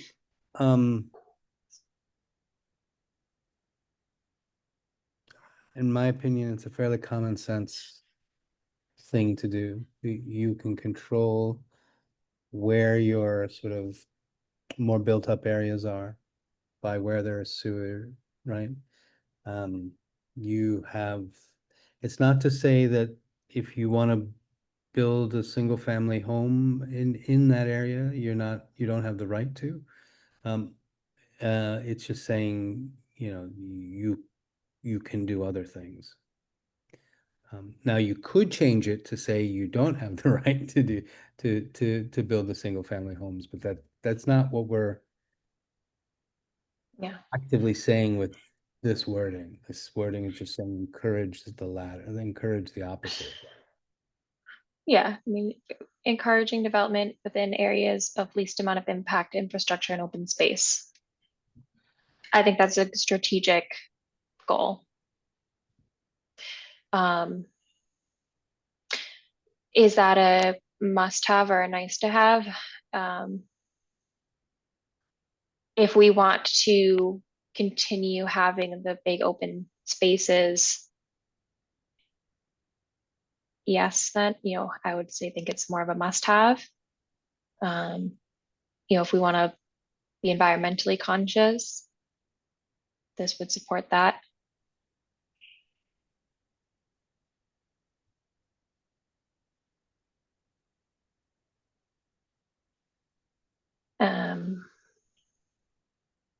I can go either way on this. I mean, Okay. I'll vote with the majority on this. Yeah. What do others think? I mean, it makes sense if, sewer and water are places that we've already expecting people to have homes. So they're already places that we've like designated, this is good for residential. Why not allow that space to be developed as residential? In a way that, is most beneficial for the town. And yeah. Yeah. Okay, so it seems like there's a general positive acceptance of it in general, but must have. It doesn't require really any funds. It doesn't require us to do too much. So kind of similar to 14. Do we have any idea about availability of the land that is sewered versus not sewered? So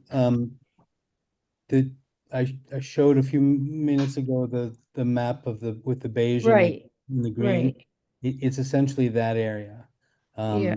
So But there do we know could- how built up that is already? Do we have any idea? We'd have to do a deeper dive and see what's already there. One of the things I'd like to do is, and we just ran out of time, is map your current zoning, right, and land use onto that area. So what is there now with the land use and what is allowed as of right, your zoning map, because that'll tell us a lot. Right, because I would feel odd about restricting areas for people to build if there's not a lot of area to build on. My So- feeling is that where we have sewer, there isn't a ton of area to build, but that's just my feeling. I don't know what that's based on. It's And- just intuition.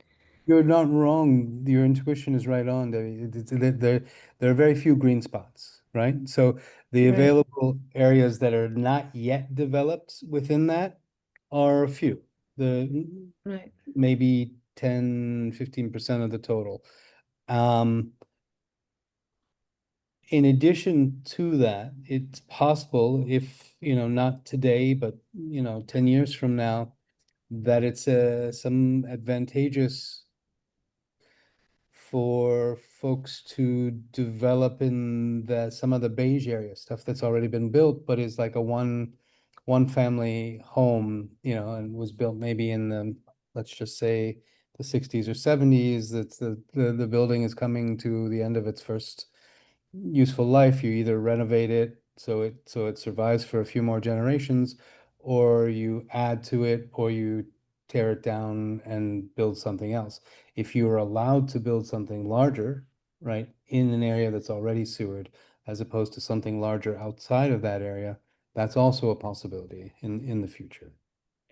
So I guess my vote would be nice to have given that. But that's just, I don't have enough information I to say think for that's sure. fair. And why don't we come back the next time we meet, with those maps, and we'll zoom in on some of those areas so we can talk about some specifics as well. Is that fair? Yes, thank you.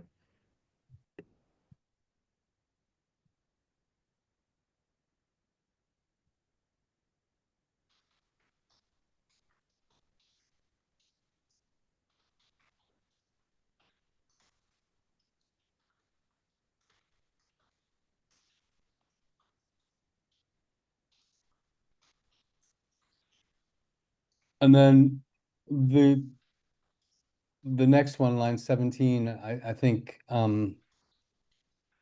it's in the category like the Affordable Housing Trust. It's really just about kind of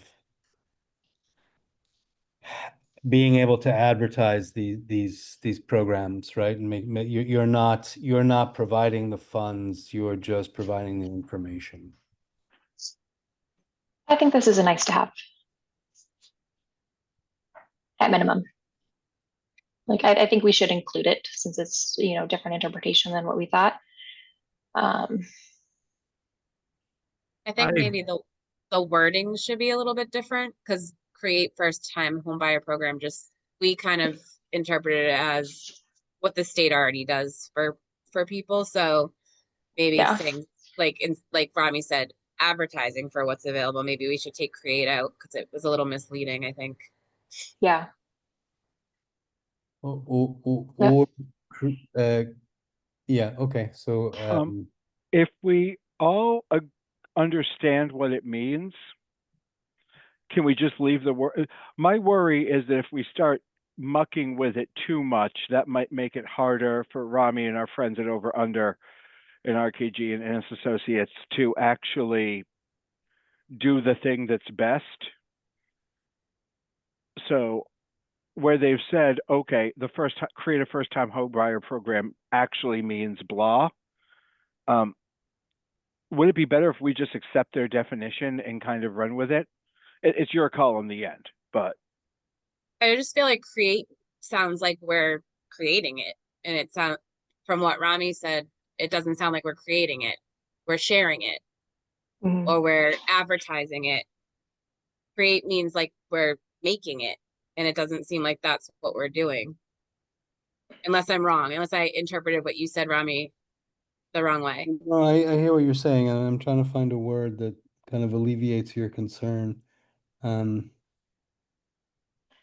Yeah, I mean, I know what you're saying. It's like more, advertise first time home buyer state programs, or, create advertising or create some sort of accessibility for those state programs.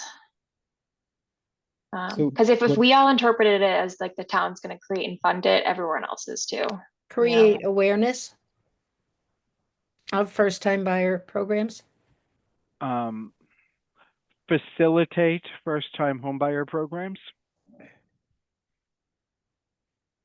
Can we Um, specify like state home buyer programs? Well, because facilitate does not mean we're making it, we're making or Right. doing anything. We're Yeah. Mhm. helping. And I think that leaves us a lot of opening for the future, because one thing we need to, Lunenburg is about to change rapidly in ways we haven't considered yet. We've talked about population and everything and what that means for development. It's also worth understanding that our municipal government itself is, I expect, in the next 10 years going to undergo, well, when I say radical changes, I think to your average citizen, it may not look very different. To those who are engaged and understand how town government works on a detailed level, I think we're going to see a ton of radical changes, because we're kind of still operating like a much smaller town than we are. And there's a reason bigger towns do some things differently. And we may end up with a person who part of their job is to help these first time home buyer programs and like as part of a grander scheme that other municipalities have. The same as right now, we don't have a full-time economic development person. I think that's going to get rolled into planning, and longer term could potentially come out separate. We'd have to see. I mean, I was in a town in Vermont on Monday and Tuesday working with this town, and they were complaining about the lack of staff, and I said, well, how many full-time staff do you have? And they said 75. They were smaller than Lunenburg population.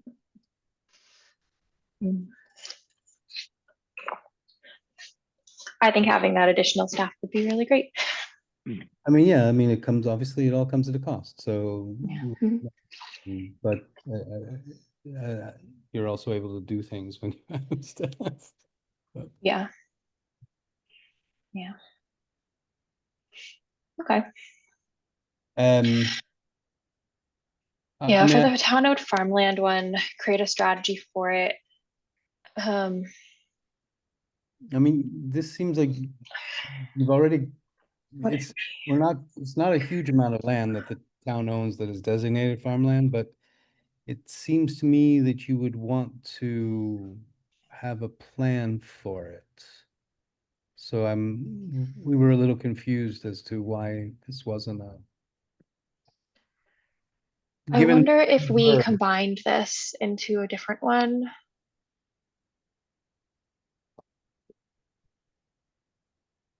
Strategy. Does anyone recall? Let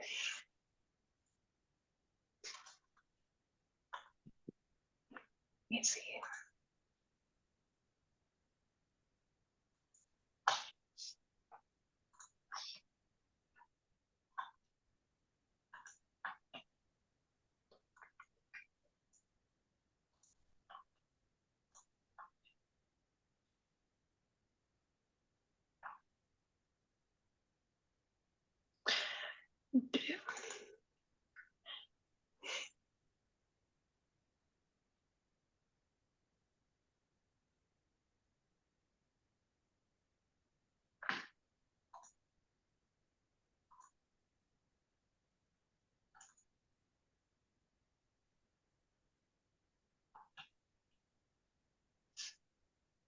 Yeah, unfortunately, I Mm. wasn't part of the conversation, so we just have some questions around given everything we'd heard about the importance of kind of farmland to the character of the town. These seemed like pretty low hanging fruit, and frankly, the strategy as a must have.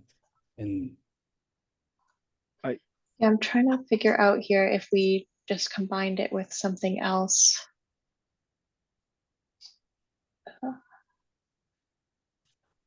But I can't find that.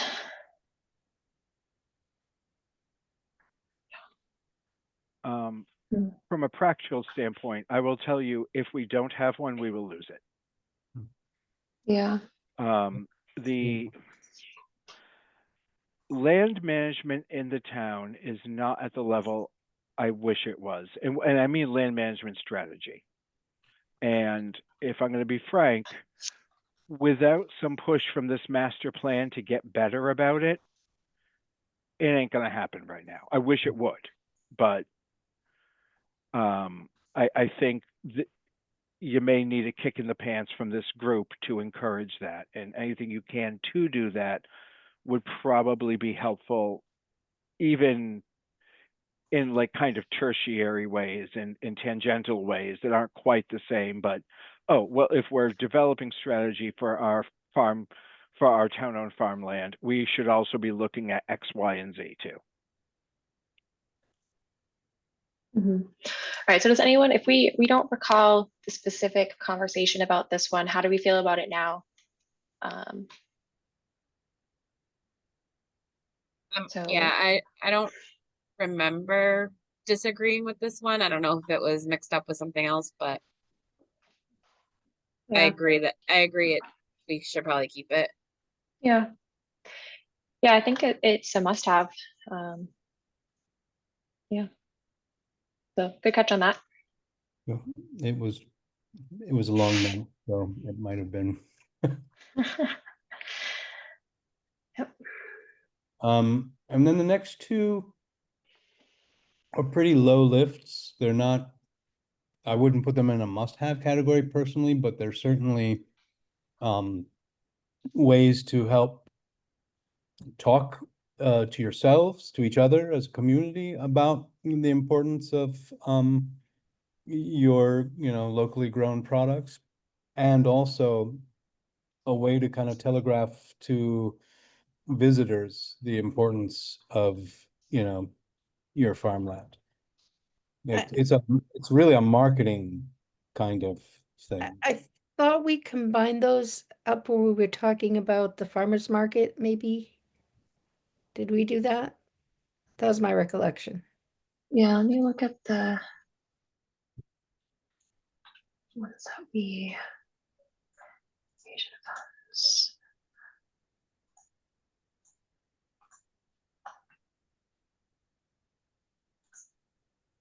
Oh, we did.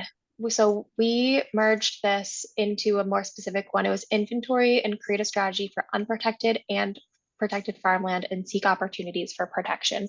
So we took this and made it more. We find like we didn't get rid of this. So it's in another one that we've created that's probably in your agree Okay. filter. So yes, that's one that was combined, was the strategy for farmland. And then encourage farm to table restaurants. This one we added, so it's assess and encourage applicable bylaws that allow for multi-use agricultural income streams, agritourism, and on-site food processing and sales. So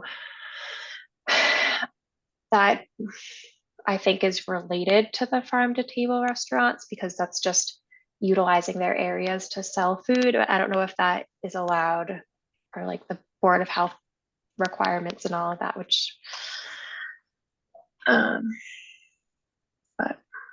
I think we removed like the specific farm to table restaurant. So we can sort of incorporate those in the longer, like the longer language as examples, but potential examples. Yeah, exactly. Because we also did a must-have for encourage opportunities for the local community to support farmers, such as special events. So that would, I feel like, such as special events or farm to table restaurants, because like that's how we support them. So yeah. Great. So I'm rejecting those, but I'm not, don't worry. Yeah, they were incorporated into others. Yeah. But I suspect the same with this one, making the town center more walkable. Yes. Yeah, that was definitely a must-have. And I think we did put it in with the other town center. Yeah, it says make the town On the center more list. walkable. We had that as a must-have on ours, this as it was. Yeah. Yeah, Mhm. that was a unanimous vote. Mhm. Sorry, should I put in must Mark that as a must-have. Yeah, because that's what we put on here. So maybe Okay, so in the somehow copy paste it was, yeah. Cool. Good, moving through. Startup programs for small businesses? So we definitely had something for that. Startup program. We had review and modify zoning barriers to business investment. So startup. I think this one we removed because we weren't sure again how it would be funded. And this is not my area of expertise. I don't know. I simply don't know how that gets funded, to be honest with you. Yeah, I think our priorities were to, you know, make the bylaws and processes for opening a business easier, just to do all of the regulations and whatnot that we could do to make it easier for the businesses, and not necessarily just to help fund it, because I think those other aspects would be actually more beneficial versus like, here's some money. It's like, let's just make it easier. Great. The So it same sounds like kind of. this one's just not a priority. Yeah, I think this was the same kind of approach to that. If we can make the other avenues easier for new businesses, again, like the funding part, you know, the others would, we thought would be more helpful. And again, who would fund it? Yeah.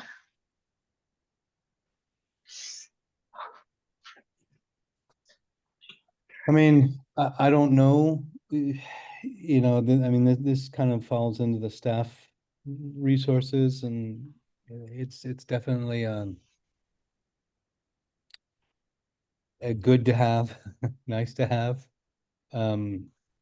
Is it something that is sort of realistic for you as a community, politically palatable and economically feasible? I simply I don't know the answers to that.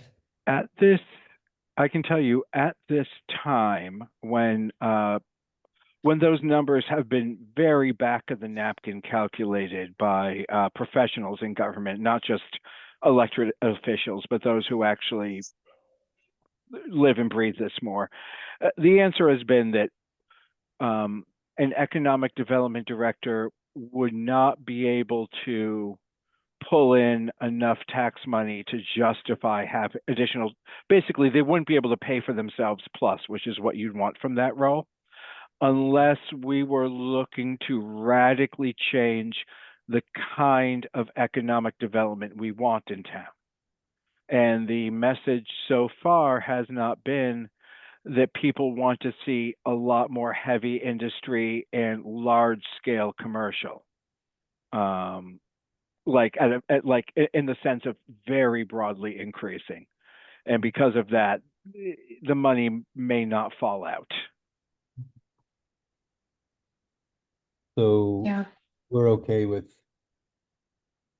not including it. Yeah. Okay. Was this rejected because it was subsumed into a larger? Yeah, it was combined into the first, the big first one where it was encourage new housing developments, et cetera, and planned appropriately to help preserve open space and wildlife connectivity. So it's combined. Because this is explicitly part of our open space plan at this time. Yeah, which was something else I was interested in, because I was looking at the open space committee, like what their open space plan kind of indicates, and make sure like we're aligned with that and all that good stuff. We don't want two plans competing against each other, right? From our initial reading of the, you know, the OSR plan, this is part of that, but yeah, I wouldn't imagine. Rami and crew got that open space plan very early on, because that was work that was done separately because the town valued it enough and could be incorporated into the master plan. Mm-hmm. And I guess the same for line 65, is that right? That this was part of. I think we didn't, we deprioritized it in terms of it wasn't at the level of all the other things that we wanted to do. So it was just, I guess, in terms of like a prioritization. I mean, I always, it was interesting when we met with some of the farmers, in who farm in Lunenburg, they were unenthusiastic about the markets, not because from their point of view, they don't justify the cost of going. Yeah. So it's not like you're helping them out. Yeah. Well, when we discussed it, we also talked about how there's so many farms that we can buy produce from, and we're supporting their small business already. And then the farmers market's kind of taken on its own little improvement process anyways. So that was kind of some of our thinking, that we're already supporting the farmers by going to their farm and buying their stuff. And kind of like what you said, they probably out more Yeah. at the farmers market than us pushing people to buy there.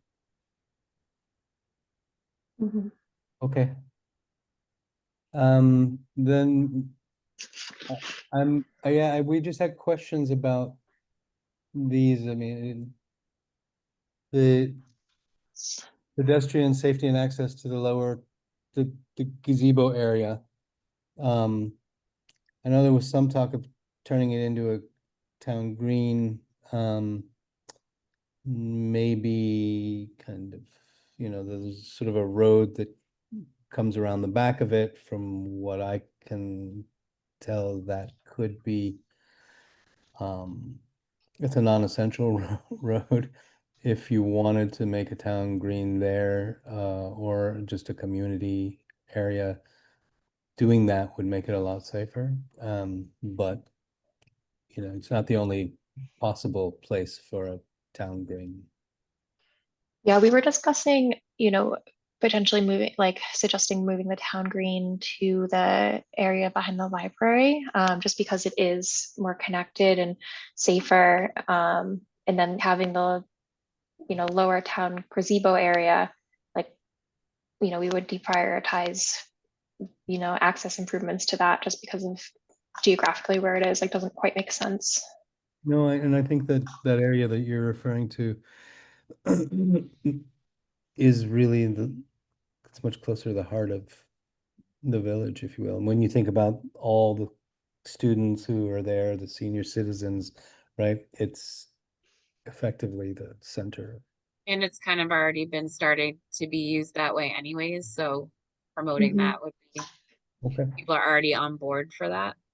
Yeah. I just want to, I don't necessarily disagree. I just wanted to make sure I Yeah. understood where consensus was heading. So Mhm. the one thing with that, the caveat with that is that area belongs to the school, so we need to have the school board on board with whatever we want to do with that property. They need to be part of that discussion. Make sure they're listed on the on that specific school committee. Okay. And then these are a little bit, was this right? Develop options for green space at 30 School Street. This was sort of related. I guess my question for this one was, there was also another one to make that into a parking lot. Mhm. So, Yeah, we marked this as a nice to have in our file. you want to move forward with both those competing possibilities, is that right? I think what it was like developing options, because Okay. the other one was assess moving the green space to there. Because right now, the lower town center with the gazebo, like, that's not a good space. So there's two other potential spaces, one which, seems to be what people like because it already has grass and is a calmer area. But if, let's say, people really want that other location. But we also are thinking of making, oh, actually, is that a town center parking lot? So, because if we had more like businesses built up in the town center, we need a parking lot. So if that was one, that would help that. Okay. Yeah. So maybe instead of, and I think I misspoke, develop options for green space, because we actually had oh yeah, we did kind of have this competing. So we had develop options for green space as a nice to have, and then consider that same area as a parking lot as a must have. So maybe like our priority was like, it would make more sense as a parking lot, but it could be a backup as a green space. So maybe we can conflate those as sort of develop options and kind of make clear that the priority for the moment is parking. Does that make sense?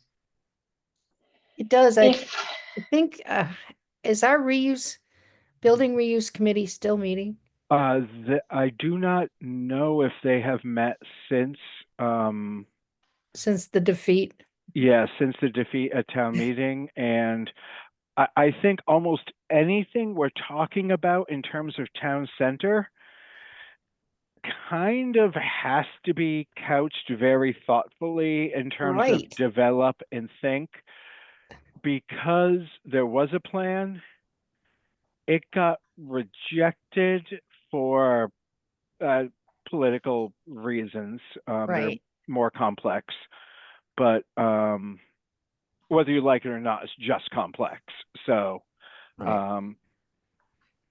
I think anything with that town center has to be very thoughtfully put together, because there's also a history. I mean, there was a whole plan to turn the former primary school site into a nice green space with a park and a band shell and everything else that was also defeated at town meeting. So we There now was kind of, also a plan prior to that that was going to be senior housing, and then the money got pulled out from that at the last minute. I don't know if you're aware of that. I don't remember if I was or wasn't, honestly, yeah. at this point. But no, so part of the issue we're facing, and Rami, you and I have talked about it a little, but just to be really overt, there keep being ideas and the town keeps saying no. So this group committing us to any one specific vision may go over, in my estimation, would go over poorly, because there needs to be a lot more discussion. And I think that's the direction we may want to take this. yeah, and I think that's why we phrased it as like develop options, not do this, it's like to prioritize, like we need to do something with this space, we need to do something with this space, we have to figure it out. I do think we kind of all decided though that if we're going to do any sort of changes or building, that we need parking. We can't make the town more walkable without parking so that people can get from one place to another. So I think it kind of goes hand in hand. Whatever we're doing with town center, parking is always something it's going to need. There's no space. Like even if you're going to the new town green that we might want to do, the parking at the library, but there's no space for anyone to park and use the town center, even as is now. So if we're thinking about making any changes, I think parking is something that's going to be needed either way. Mm-hmm. Yeah. Yeah, and if we owned that center, we could redevelop, a whole, like make like a nice like parking lot that has, solar panels and green space, and, make it not just a big flat concrete, slab. Which makes me wonder, I know we have, what is this committee? It's Trust Fund Commission. Does that bring in money?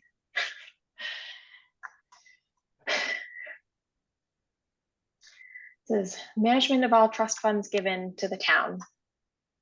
They decide where it goes unless it's specified.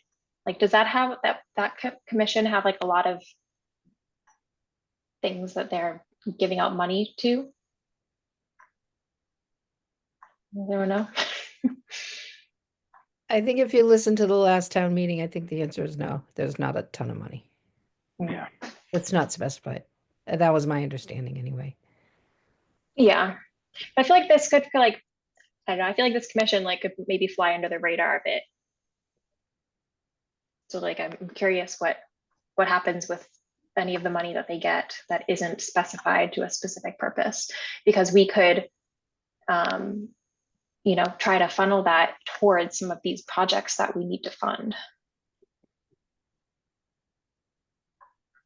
I have never heard the trust funds brought up as any sort of significant funding source in the past several years in town. Yeah. So they're either already pointed in a direction or are not available in any quantity we necessarily need to concern ourselves with. That's fair. I wanted to at least ask the question because Nope, fair question. Would it be politically incorrect to say that we need to have a plan for the town buildings of some sort? I hear you, Rami. I'm laughing too.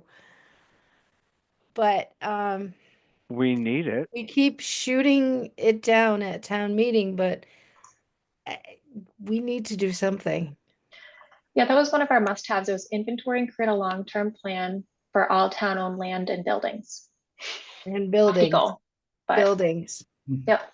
And that was, you know, expressly asked of us when we Mhm. started the projects. I don't think anyone disagrees that a plan is needed, but from what we can gather is every time you start to discuss the specifics of that plan is when things fall apart. Yeah. And what we're trying to do here with the one that's already been accepted and is, all right, maybe it's, if we have arrived at these series of community goals, sort of the 8 goals that are kind of organizing this plan, can we continue to use, like, these are the things that we as a community value, and that's what we've sort of believe, right? And I think we've actually collectively done a pretty good job at arriving at goals that are accepted by the large majority of the people who have been involved in this process. Can you then filter a future plan for these through those goals, right? Like, do they meet these criteria? If they do, then should we proceed? If they don't, then do we move elsewhere? I know that sounds very vague, but I'm not sure that you as a community are prepared for specifics. To be perfectly blunt, because it's like a third rail. I would argue a slightly different wording. I am sure we as a community are not ready for specifics in the master plan that way. Yeah, which is why we create a long-term plan for all town land and buildings. And we removed practically all of these specifics. So I just wanted to make that's why I just wanted to bring them here so we could discuss. That's what we're doing, right? Like I just want confirmation on that.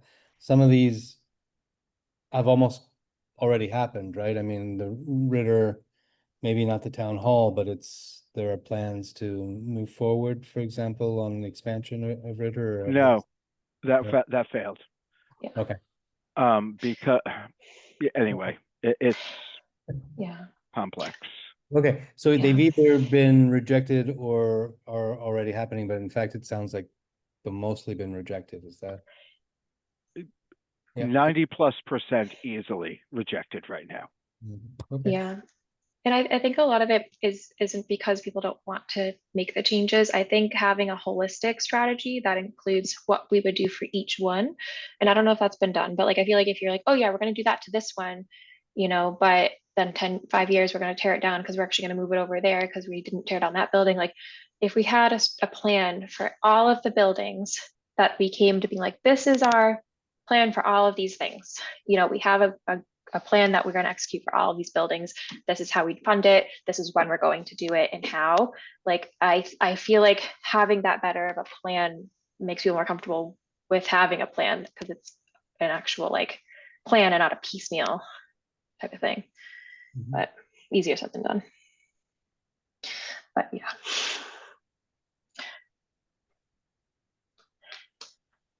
So I Prioritize think that takes care of the vast majority of the remaining ones. The only bits that I wanted to check and see, are these 83, 106, 108, 109 related to sort of walkability, bikeability?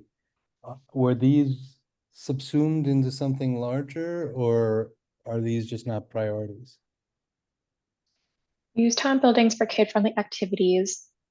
That's No, not I'm sorry. related to I the didn't other mean ones. 83. I meant, Oh, okay. sorry, my bad.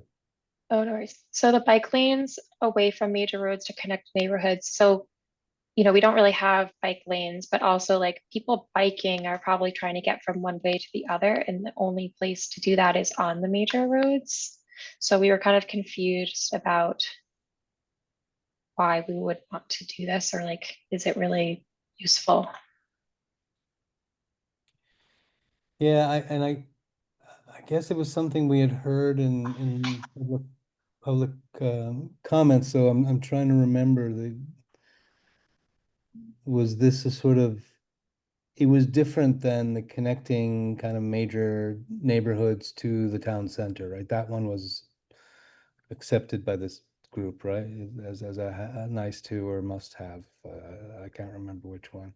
This is something a little different. This is sort of not on the major roads, but kind of connecting neighborhoods by less frequently traveled roads. I just want to make sure that that's what we're rejecting.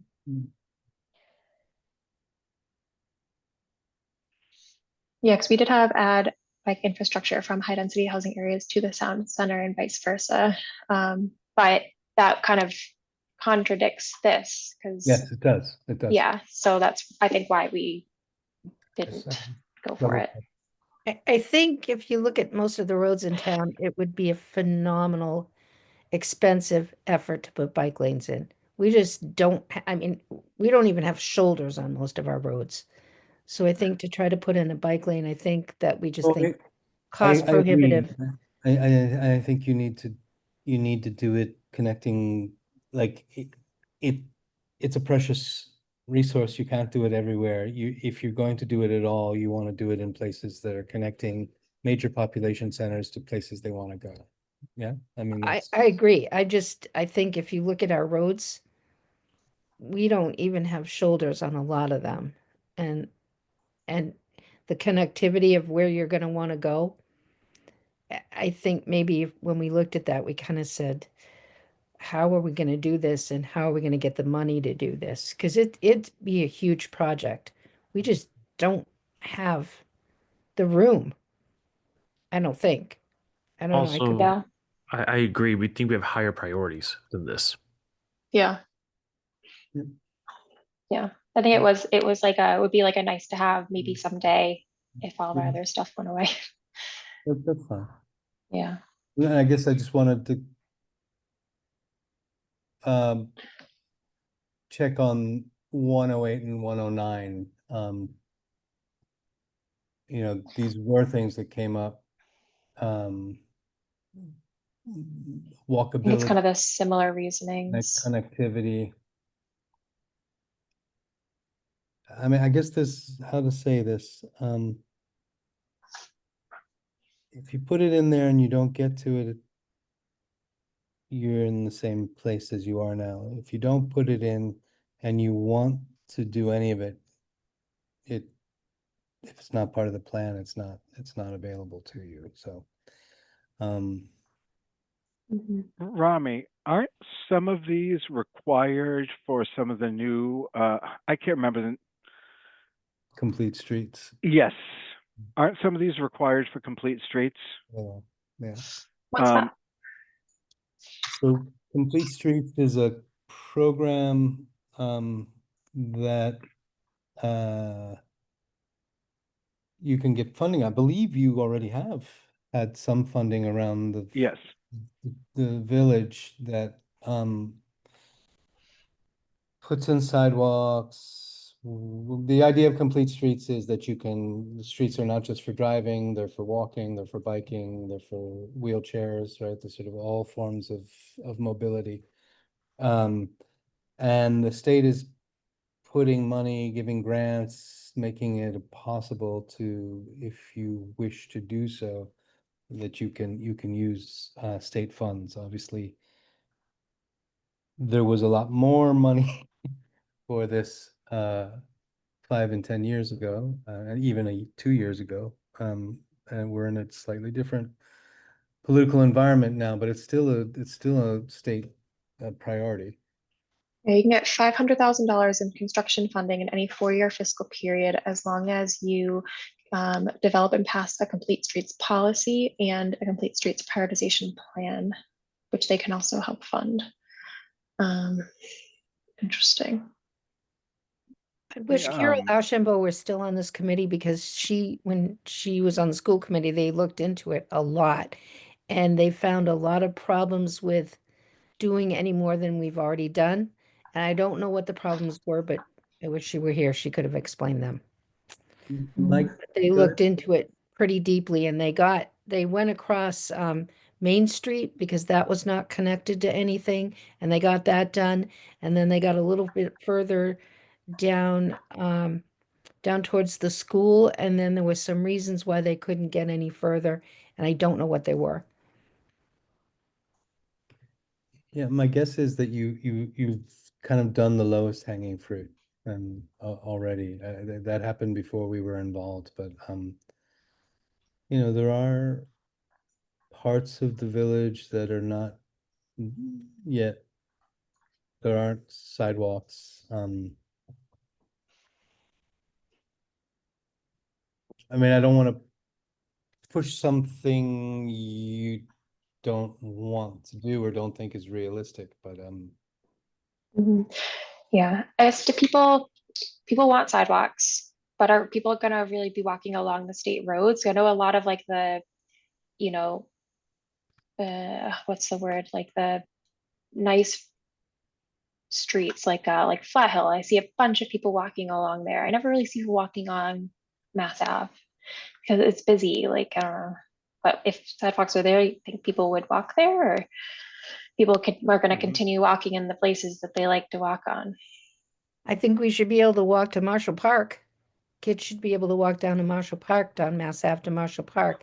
And I think that was investigated, and I don't know why that didn't happen.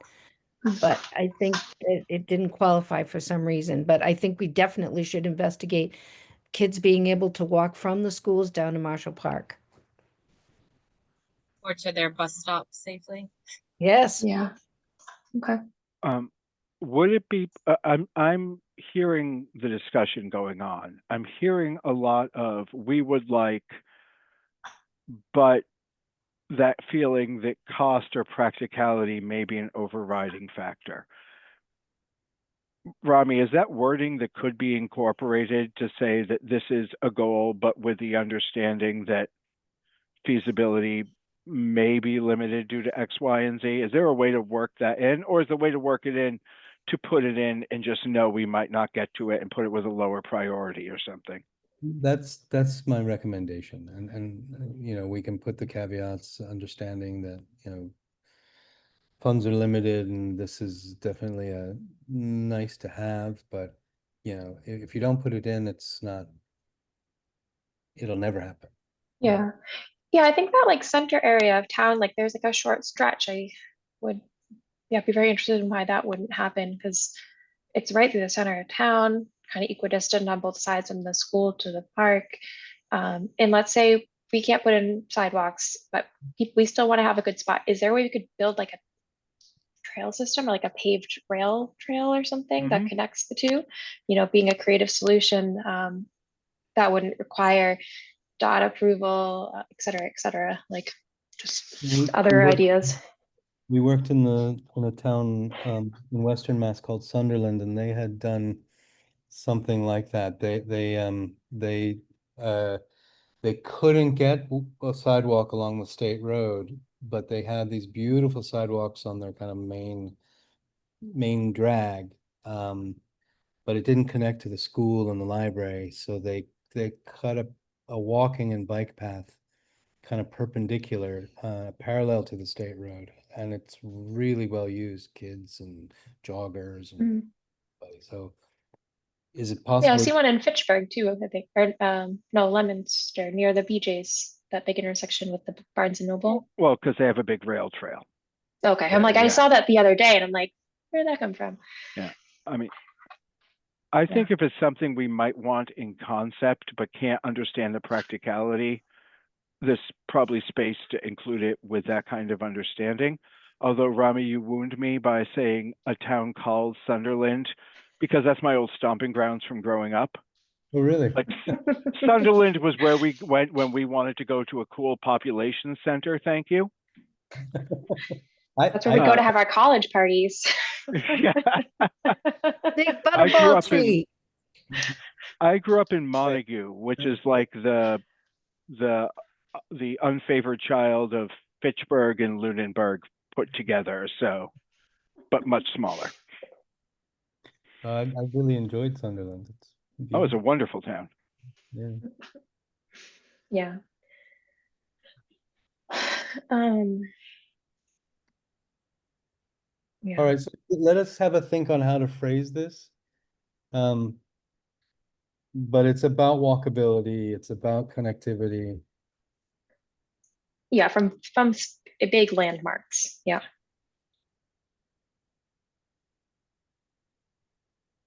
Yeah.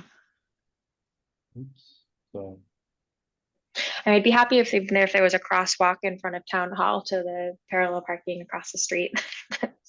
That's my wish. okay, and then I think we talked about this one and I got to accept it. These I'll find a way to resolve this to everyone's liking, but I think that concludes all the kind of, we've turned all of these green. Cool. I hope that was helpful. Yeah, we got to understand a bit more about some of the ones that we might have misunderstood, realigned them back into, what their, intended interpretation was. Yeah. So I think what we wanted to do next was get this feedback from the relevant committees. We need the reworded recommendations from here to do that. I can give you that by the end of this week because I think we're really, really close. Perfect. Yeah, and then obviously with the caveat of these things still might change. We're just seeking feedback from the committees in the state that is a solid draft. And I think Tristan and I, honestly, mostly Tristan, have been looking at trying to figure out the best way, like, how do you want to give these things to those committees, right? Tristan, you're still with us? Would you like to share your screen and talk through some of your questions and thoughts? Yep, I'll do that. Mm.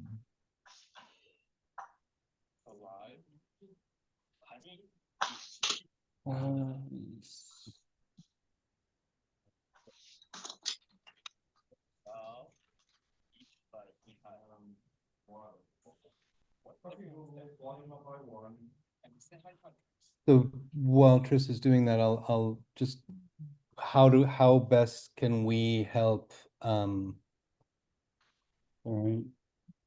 what I understand, some of these questions pertain to some committees, others to others. There's almost nothing pertains to all the committees and almost none of them. And there's no single committee that has to look at every single one. Mhm. But there are sort of 8 questions that you want answers to for each of the questions that pertain to that committee. Mhm. So how can we arrange this in a way that gets us is easy to answer and then easy for us as a group to kind of sift through and understand? Yeah. Okay. Yeah, and part of the challenge we've faced with making this is a feedback process as simple as possible is there's a lot of committees and there's a lot of recommendations and then there's 8 questions. So mathematically, you sort of times those things together, that makes a lot of different combinations of questions, person, and recommendation. So what we've tried to do is make a spreadsheet that's essentially Kim takes your spreadsheet and tries to sort of refine the questions a little bit and potentially make it easier for each of the committees to find the recommendations that they need to respond to, and then to answer the 8 questions. Mhm. I actually noticed that one was a duplicate. So number 6 is the same as number 3. So we could remove 6 and bring that down to 7 questions. Yeah. There we go. Great. So we have the 7 questions. There's 2 ways of doing this, and it sort of depends on the level of competence to some extent, or like how easy, how simple, how competent people are with using Google Sheets like this versus just using a basic spreadsheet. If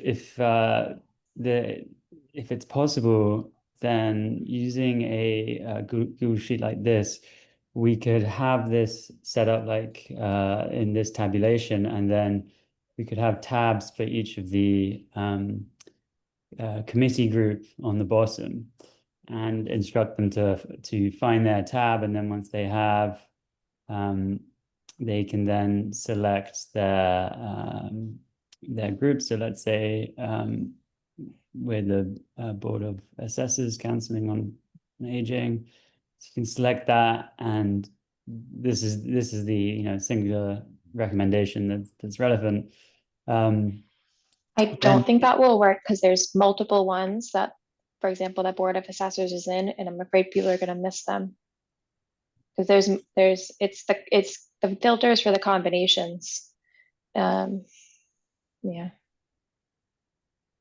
So if you typed in at that search bar, if you type in your committee, it'll bring up all the combinations that include yours. Okay. So that's the only way that you could do it. But yeah, that would require a bit of like competency on using this type of program. Okay, there could be a way of actually making it so it's not a combination. I know what you're saying, it's Board of Assessors and then Council on Aging. There might be a way of changing these cells to be more of a sort of data structure like this, and that might allow for filtering.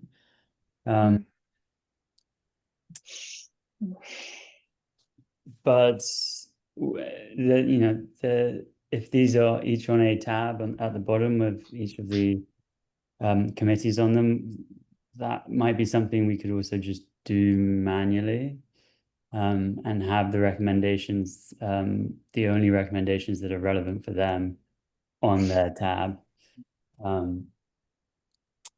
Yeah. But that's something I think it'd be better to have it as a filter. I just want to apologize quickly. I need to step away for a minute, and I need to go do the very Lunenburg thing of closing up my chickens and counting them because it's dark out. You got to get the ladies' first solar door. It closes automatically. Oh, Run and Picky, and I have dogs. Can't let. They'll go in there too. Yep. All right. So I'll be back in a few. I apologize.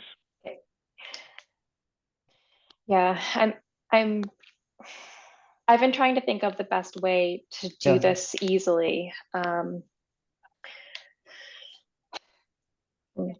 Is this just to give us a sense of the complexity of this? Is this type of thing too complex for committee members? I think answering it in this way from H on, I think that's fine. I think it's the Mhm. figuring out who needs to answer what. I think we either leave it as like, we'll send everybody their own file, Mhm. find all the ones that have your name. Like maybe we could do like color coding, like find all the ones that have your committee in it and then fill it out and like don't filter anything. You know, Or Okay. we could do it for them, right? We could, yeah, we could do that manually. pretty easy to create, for example, one that the select board had to look at, right? Yeah, and Yeah, Yeah. Rami, do you mean a whole spreadsheet or a new sheet within the same spreadsheet? Because that was, I was originally thinking you could have the sheets named, planning board. you know, let's say it's select board, and then we remove could anyone that have doesn't people contain to- select board. Yeah, That probably the path of least resistance. yeah. It would take more upfront work from you guys, but I think that would be the easiest for the users. Yeah, I mean that's definitely a little bit of work, but not as bad as we you know, thinking about trying to create a form for this. Yeah. So how do other towns, I guess, do this? Like they solicit feedback from their committees, or do they not? Yeah, some do, some don't. You know, some assume that they're represented in this organization, and if they aren't, they have chosen not to be. But I think what you're doing is diligent and increases buy-in. You know, Yeah. the sense that people have been asked, and people hopefully will feel like they've been heard. And Yeah. I takes a little more time, but it's ultimately the end result is something people feel ownership of rather than foisted upon them. At least that's the hope. Yeah. In the areas that have solicited this type of feedback, are there different methods that they've used besides like a spreadsheet? Yeah, I mean, you could do a spreadsheet, or you could go to each committee's, and frankly, we don't have the manpower and capacity to do that. And I doubt you volunteers would like to do that. I mean, we could, if all 13 or so of us were here, we could all just pick probably one and, go to the meeting. But yeah, we'd have to kind of probably quadruple up on those based off of how many are here between the 5 of us. I mean, just each of you or many of you are on some of these other committees. I guess my question to you is, if you can imagine yourselves not as part of this committee, but sort of seeing this, how would you Yeah. go to and want to fill this out? Good question.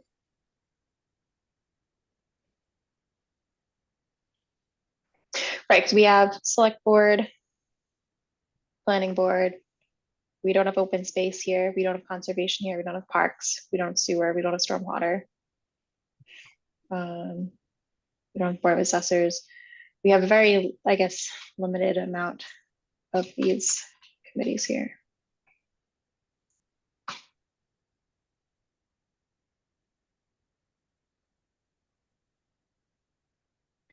I mean, I think at the very least, you're offering the opportunity. Yeah. Right. If we don't get the feedback, we don't get the feedback, but we could at least Choose to connect with them. choose not to. Yeah. Okay. So I think what's a good plan is if we could have, you know, the manual spreadsheets done, that way we can send them out to each committee for the feedback. We can send them out. If anybody on this board, you know, has their associated boards, you know, feel free to, you know, if you have an understanding of what they would think, fill it up for them. Or bring it back to one of your next meetings. But I feel like we should just communicate this to like the chair and the vice chair of each committee, or what do we think? How should we do it?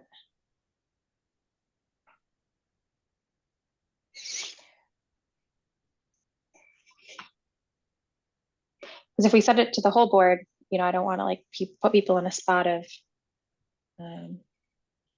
you know, potentially violating open meeting law.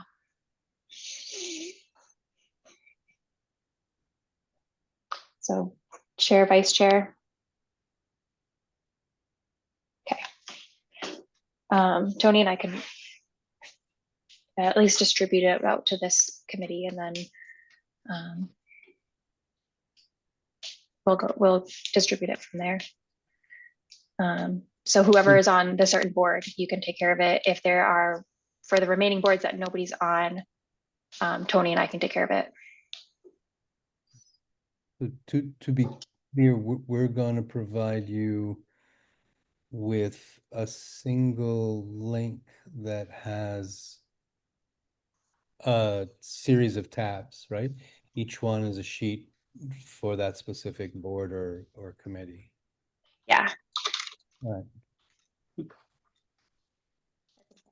That's fine. All right.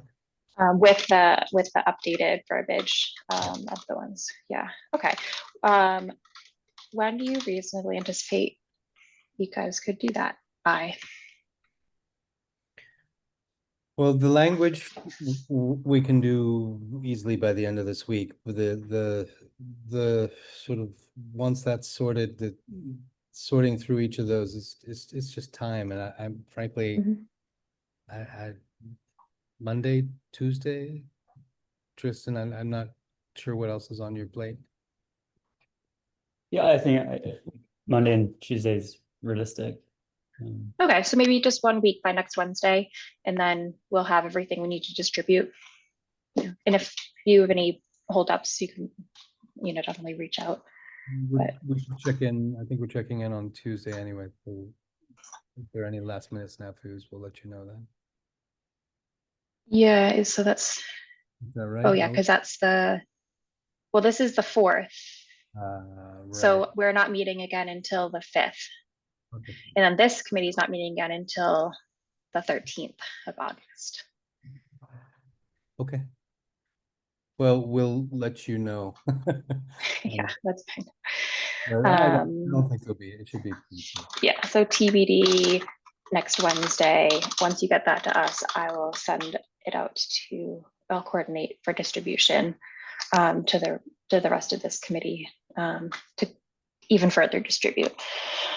If we get this all by Wednesday, so again, we wanted at least like a month and a half for people to meet and provide their feedback. So what's that? So the all of August plus maybe September 10th. We want to ask for.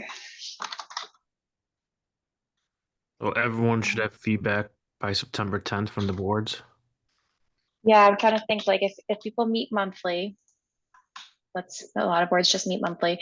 If we give it to them by the 30th of July, or maybe the 31st, maybe even the 1st of August. So that'll bring us to September 5th. So that's 1 month, so maybe longer than that, maybe September 19th. We can always set for by the next I mean, I think 1 month should be more than enough, but if we want to give them playtime, everything should be done by September 24th, so we can get it back to over under ASAP, so we can get it to town meeting coming up. I would even argue to September 10th, so we can hit that town meeting that we may or may not should go to. Okay, I think.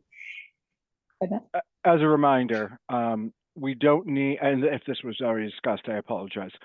We do, the master plan does not need approval at town meeting. It's still good for us but to some present. know, we- people, no, some people Okay. want to give the town another opinion to just, look at it. Oh, Yeah, I I think- think we should present when it's done. Well, no, we were thinking at town meeting just to present, like, we're doing this master plan, this is the current state, just give people another opportunity to see it. It's not necessarily like to ask like a whole bunch of questions, and that's just to like kind of give a brief advertisement. Yeah. I mean, all of this sounds fine. We'll work in whatever format you want. My question for you is, do you want, I'm assuming there's at least one more kind of touch point with the larger public. And the question for you all is, what is the character of that touch point? Is it so this is 75% done, now speak now or forever hold your peace, or here it is? What do you think? Yeah, I think we talked about doing an October public meeting where people could come, like, so let's say if we advertised it, talked about it at the September, 1, and then maybe it would round up some more interest, and then people would come to like our more, our routine, public meeting where it was more of like that listening session, just to kind of give people like their one-on-one feedback. in October. Yeah. That's fine. I mean, if that's what everyone else agrees on, but for me, I think the more, opportunity for people to see it, the better, because especially if we're getting into these final stages of like, this is going to be it. Because a lot of people like came and gave their feedback. People might be wondering, okay, like what's happening now? So, one touch point of advertising at town meeting, advertise that we're going to have our October 1 where you can come and talk about and see the 80% draft or whatever percent draft would be good. Yeah. The one caveat, I'm from the 19th to the 29th of September, I'm traveling with students overseas, so whatever, that shouldn't be your problem, but don't expect. Yeah, that's why we were aiming for October. We're like, not September, and if we were to pick, the same time of this meeting, I don't know if we would just utilize one of these meetings to do that. I don't know if a Wednesday night would be good for other people, but we could do the 8th or the 22nd at, or you can see with like availability at the Eagle House on a different night, if that's better for people to be at. In terms of people's like availability to be in person. But I think we can find like pinpoint more of the dates when we have that downtime while we're waiting for other people's responses, because we'll be meeting in August and September. Well, mostly just August in the meantime. So we can discuss that more then. Sounds good. To finalize some timing there. Okay. Thank you, Great. patience Good and plan. right. Good plan. Okay. So that's all I had on the agenda in terms of what we needed to do. Oh, one question about sending this out to town manager. Matt, were you able to connect with Jen about how she wants to be involved in this and the other departments, like for the town? I have not. She is on vacation this week, but we're going to be meeting about all sorts of stuff when she's back afterwards. Okay. Do you know if is she planning to be, trying to phrase this, is the timeline for when Rami is going to get this back to us before we distribute it out, or shortly after, going to work with the timing to get that feedback? I believe that will all be fine. Yes. Okay.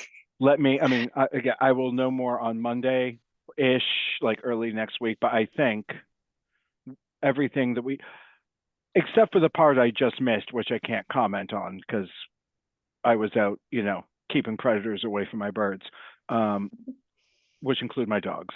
I will know more once I talk to her next week, but I think everything we've talked about here should be fine. Okay, so to get back to us about how we want to distribute, because we might just send her a thing too of like, here you go, look at this and distribute to the town departments.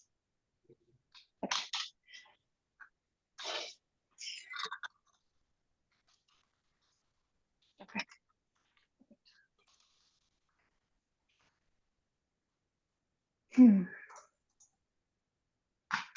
Okay, well, with that, I think we like I said, we got through everything. Does anyone have any other relevant comments they would like to bring up before we adjourn? All right, and then just a reminder, so we will not be meeting until so it's the second and fourth Wednesday. So the second Wednesday, it will be August 13th. We will be back in person in the Ritter basement for our next meeting at 6 p.m., followed by the 27th, Zoom only. So I will make a motion to adjourn. Second. All right, and since we're all remote, I'll do roll call for aye or not. Nope, reject. I'll go down the row. Tim. Aye. Debbie. Oh, sorry, can't hear you.